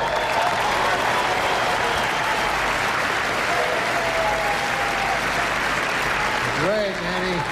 He became the first defensive player to win the Heisman Trophy. And congratulations, Charles. That is something that no one can ever take away from you. Unless you kill your wife and a waiter, in which case... all bets are off. Despite no response from O.J. Simpson publicly about Norm's many jokes towards him and his guilt, O.J. would wisely stay silent and just never address these jokes. You might think that this would conclude the saga of Norm Macdonald and O.J. Simpson, but similar to the jurors who thought O.J. was innocent, you would be wrong. In June 2007, O.J. Simpson would release his book titled If I Did It, Confessions of a Killer, which is a tongue-in-cheek way of O.J. discussing how he would have went about his life if he did murder his wife and a waiter. But lucky for us, the book is listed in the fiction section at libraries, and O.J. is clearly not guilty of anything. Then later in September 2007, O.J. would find himself in legal trouble once again. This time it was for stealing his own memorabilia that he claimed was stolen from him. He was found guilty and sentenced to 33 years in prison with the chance for parole after 9 years. When this news was released, it would lead to Norm writing a new chunk of material about O.J. Simpson that we would then hear on his 2011 stand-up comedy special titled Me Doing Stand-Up, in one of the funniest bits about the O.J. Simpson trial to ever be recorded. In this bit, Norm claims he's changed his opinion on O.J. Simpson given his acquittal, and then states how he finds his new sentencing highly unfair. Listen to this. Well, I've changed my mind on O.J. Yeah, I'll tell you what I feel about O.J. As much as I was indignant about his acquittal, I'm equally indignant about his going to prison for stealing his fucking own shirts. I don't think that's fair. I don't think if you steal your own shirts, you should get 35 consecutive life sentences. So Norm once again finds the funniest way possible to joke about O.J., but this time in a much more sly and indirect way. Absolutely phenomenal. In the meantime, Norm would make many tweets about O.J. Simpson. Some of the jabs that were directed at O.J., he probably himself could have found humor in. For example, this tweet of Norm saying he knows where O.J. is golfing because of the house behind him, or this tweet where he says he's in Vegas with O.J. and they're both golfing and how fun it could be, or this now deleted tweet where O.J. says his mother is the only person to call him Orenthal, and Norm replies, and lived to talk about it. Great use of Twitter from Normie, and then many years later, Norm would be on Lights Out with David Spade on December 2nd, 2019, where he would speak about O.J. Simpson for the final time. I'll show you that here. Now in this cancel culture and everything, I have to say, I no longer take that position with O.J. Simpson. He was found not guilty. See him as the greatest rusher in the that's all he's guilty of to me, is the greatest rusher in the history of the NFL. Yep. Maybe I was the greatest rusher to judgment. All that for that?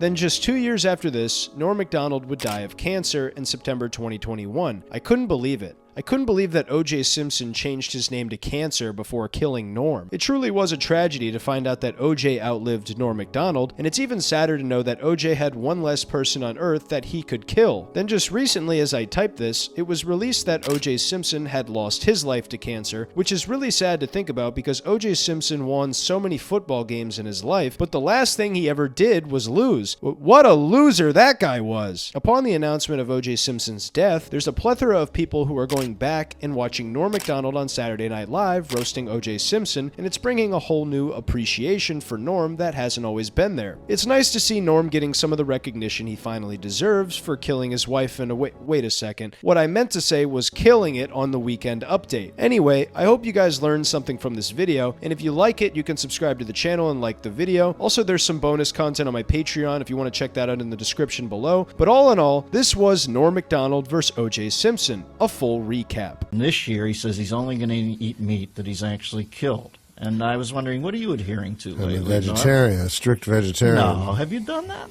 Well, I eat chicken. Let's not all that. That's not vegetarian. I'm not. I said I'm not strict. I eat chicken and steaks beef. Pork. I ate raw game. Did you ever eat? It's not dead yet. No, you're and over you that. eat it, and as you're eating it, their death throes are making you hungrier. There's nothing. That's better than a soybean. Yeah, you're right. Which sounds better, that or soybean? Listen. According to retailers, the most popular Halloween mask this year is O.J. Simpson. And the most popular Halloween greeting is, "I'll kill you and that guy who's bringing over your glasses," or treat.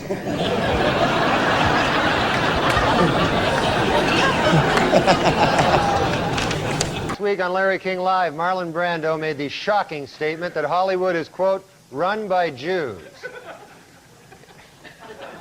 In response, outraged Jewish organizations made it snow in New York in April.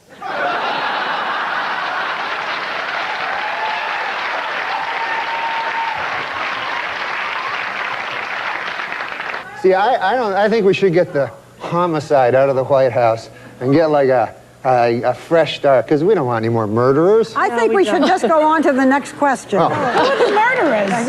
Oh, Clinton, he murdered a guy. Yeah, you know, we're not allowed to, you're not allowed to put out no accusations without That's a little too far. That's the way it does work. Let's just go on to the next question.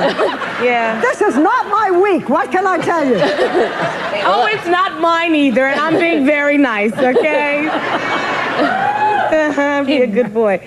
Now, Norm. Do you never hear that? No. Listen, we don't need I to don't talk want to get about into that. this, and I don't want to hear it, and this is not the place to make those accusations, and you're supposed to be funny. Let's get on to the other question. So get with it. There you go.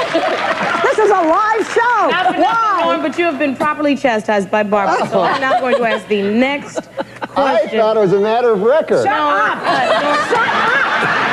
Okay. Let me do this, okay? I'll tell you what's a matter of record. You will not be invited back if you don't shut up. All right, Now, you've admitted that you're lazy. I think you've read 6 books in your life. I've read 6. 6. What kind of a woman would be attracted to you, do you think?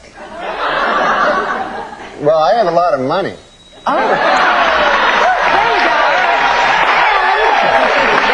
Hey, for the 9th consecutive year, Nick, JetBlue Airlines ranked first for satisfaction among all North American airlines. But you know what ranked least in satisfaction? 9/11 Airlines. What a terrible name for an airline. It reminds me of that tragedy. Oh, 9/11. You know? Oh, don't laugh at 9/11 again. 9/11.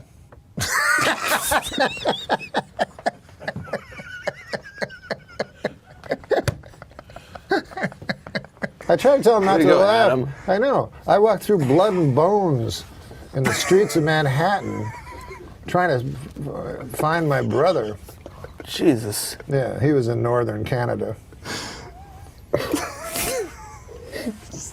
Here we see the president and the first bitch.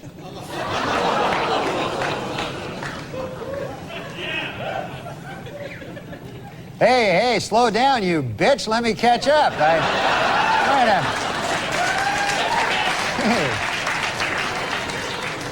When I accepted the honor of performing here tonight, one thought crossed my mind, and that was, please, God, don't let me bomb in front of the president.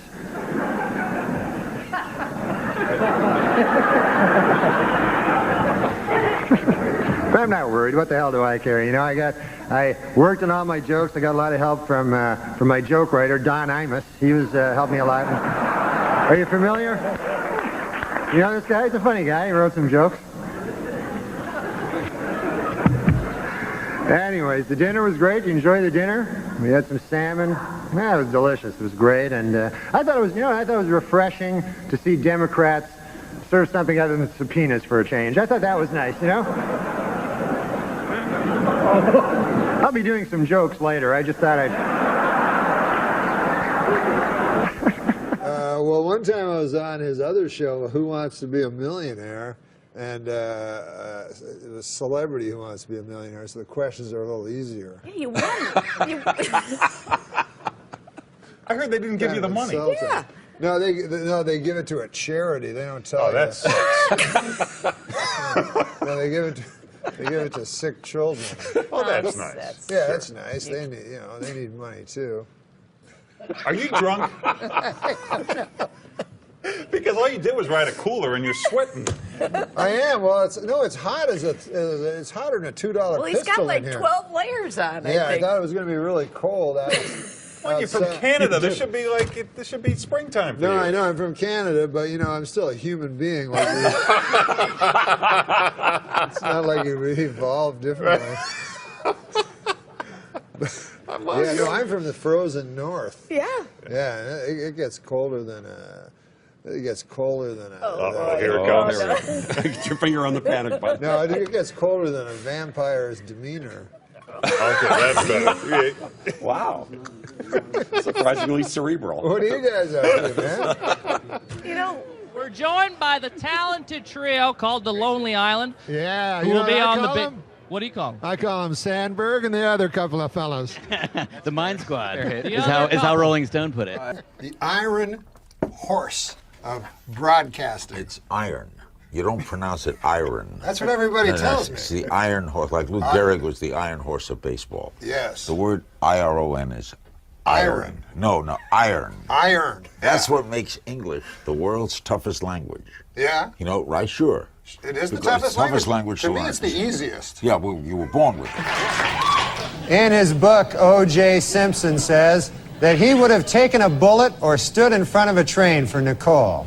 Man, I'm going to tell you, that is some bad luck when the one guy who would have died for you kills you. That's probably... You don't get worse luck than that. You know about this girl? She's mad at you. She was on the Greg Fitzsimmons show. Did you hear anything about this? I know Greg Fitzsimmons. Yeah, Greg does a show for us, and Greg was interviewing some girl, and she was going off. I know who it is. What's the girl's name? You know, me and Norm have worked with her before. That's why he's going to laugh when I say the name. Laura Keitling. Hates your guts. Did you know she hates you? No. Oh, my God. Do you want to hear the clip? Sure. All right, hold on. By the way, can I interrupt your old friend, Norm MacDonald? Did you guys write together on, He's not a friend of mine. Roseanne, right? Well, I was just using it loosely. Now you had a reaction just not a now to friend Norm at all. Macdonald. Not a friend, not a fan. You worked with him, though. At Saturday Night Live. Roseanne. No, I missed him at Roseanne. Well, I came in and he was supposed to be the my guide through SNL, and it turned out that. Well, I mean, I barely remember Laura from the show, except for her hit characters, obviously. I don't even know who she is. But she's very talented. She makes Morweena Banks look like Gilda Radner. But no. You had a look of surprise on your face, even when this woman said, well, you know, Norm was supposed to be my guide through Saturday Night Live. Guide? Did anyone inform you that you were her guide? No. There was no such mentoring program at Saturday Night Live, was it? No, she came in directly after me, so I wouldn't be her mentor? Yeah, I'm not going to guide any lady through comedy. That would take me, first of all, I'd have to figure out how a lady could do comedy. You know? And then I'd have to... The new people, hey, guess what? There's a young girl that's middling attractive that swears a lot. Let's get her. Right? Is that the new fucking thing? Yeah. Sarah Silverman, hysterical. Right. Who's funnier than her? Nobody. No, except dudes. But, Nobody. And people had very strong opinions on the election. You know, some people had very strong opinions one way, and other people had strong opinions the other way. And I didn't have any opinions at all. I don't have really any opinions on anything. Like, you ever watch the CNN, and they'll have the polls, you know, and it'll be like, what do you think about embryonic stem cell research? And then it'll be like, see, there you go. It'll be like 52% yes, 46% no, 6% I don't know. See? And that's me. I don't know.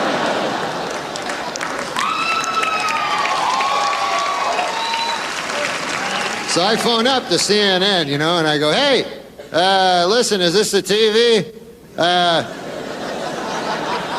Yeah, that question you asked about the embryonic stem cell research? I don't know. And there's Charles Woodson. How about that? How what a season he had.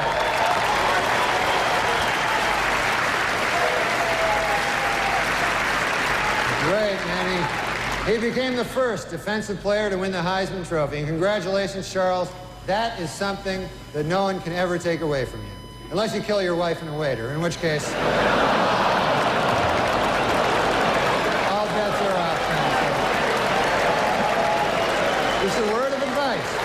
How's life on the road? I got a kid. You have a kid? Yeah, man, when you have a little baby, like, I guess I never loved anybody before, you know? And when I had the baby, it was like, oh my God, like you have all this love and you feel like so incredible, you know? And like single guys can't understand it. Like, so I'd be telling them, I go, this is like the most unbelievable feeling you'll ever have in your life, you know? And they'll go, like, is it like crystal meth? And I'm like, He's brilliant, Byron Allen. He had that Comics Unleashed. You ever do that? Oh, you couldn't be more leashed. There's nothing. It's not like there's nothing unleashed about it. It's not like you would have like Lenny Bruce on and like. And he has no segue. So this is what he said to John Lovitz one time. He said, he just turned to him from, he's talking to Schimmel, and then he goes to John Lovitz. He goes, now, John, I understand you're growing older. This is my promise to the people of the video podcast network world. I will not eat a single morsel of food until Margaret Thatcher is dead and buried. She died 3 weeks ago.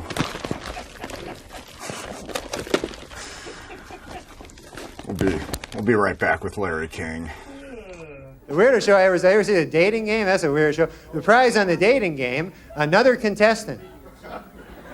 Talk about cheap, you know, they chuck you somebody else. And they always do the same thing on the dating game. They get a beautiful girl, match her up with 3 big geeks, you know? Last week they had a guy, I was like a crazy guy, loony bin, psycho, wingnut, crazy guy. You can tell by the way they introduce him, you know, they go, bachelor number 2 is a shadowy, lurking character. From no fixed address, please welcome. Guy comes shambling into the studio, well-thumbed copy of Catcher in the Rye sticking out of his back pocket area. And then they made the girls ask those questions. They always be laced with sexual innuendo, you know. Girl got to go, bachelor number 2, if I were a popsicle.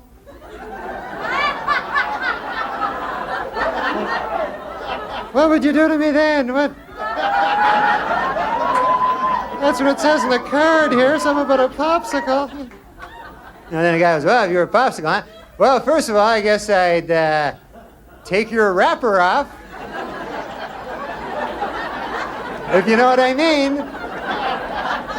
Then I'd grab a hold of your sticks. If you know what I mean. Then I'd press you against the counter till you're broken too.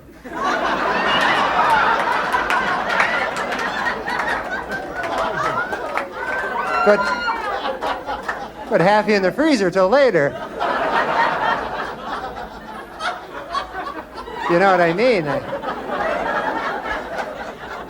You understand what I'm getting at there? I play with him. You do. How old is he now? How old is this young man? He's 15 years old. 15 years You're old. still playing with him. Right. You know, it's a funny thing. Yeah. When he was a very young boy, you know, when he was like 3, 4, or something like that, I would play games with him. You know, like we'd play basketball or something. Sure. And I'd let him win. Right. You know. And now he can beat me at everything. And so he's like, hey, man, I always beat you at everything. I said, no, fuck, I used to let you win. You go, fuck, he doesn't believe it. He always beat you. Yeah, so he just thinks I'm some retard that can't beat a fucking infant. But you know, it is rather daunting to me. I'm just a guy, you know? What the hell am I? And here I am, you know, I look out, I see President Bill Clinton, you know, I see Secretary of State Madeleine Albright, you know, media mogul Rupert Murdoch, you know, broadcast legend Larry King, you know, pornographer Larry Flint, you know, Dick Morris. The list is starting to drop off a little, folks, but still, you get the idea. It's daunting. And of course, it was very inspiring to see President Clinton up here on crutches making a speech. I mean, I thought that was just amazing, you know. I mean, it's been difficult for the president, you know. He can't jog now, and he needs help getting around, and he still occasionally suffers great pain, you know. On the upside, you got your medical marijuana, so that's, you know.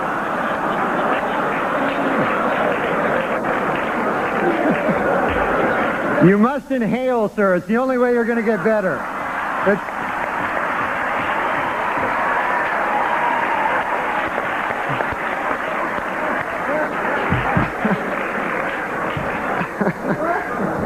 How's the family? How's everything going? Ah, great, man. Couldn't be better. Life is fantastic. Yeah. I like life, man. You do, really? Oh, my God. People that complain about it. First of all, you're lucky enough to be alive when you think about it.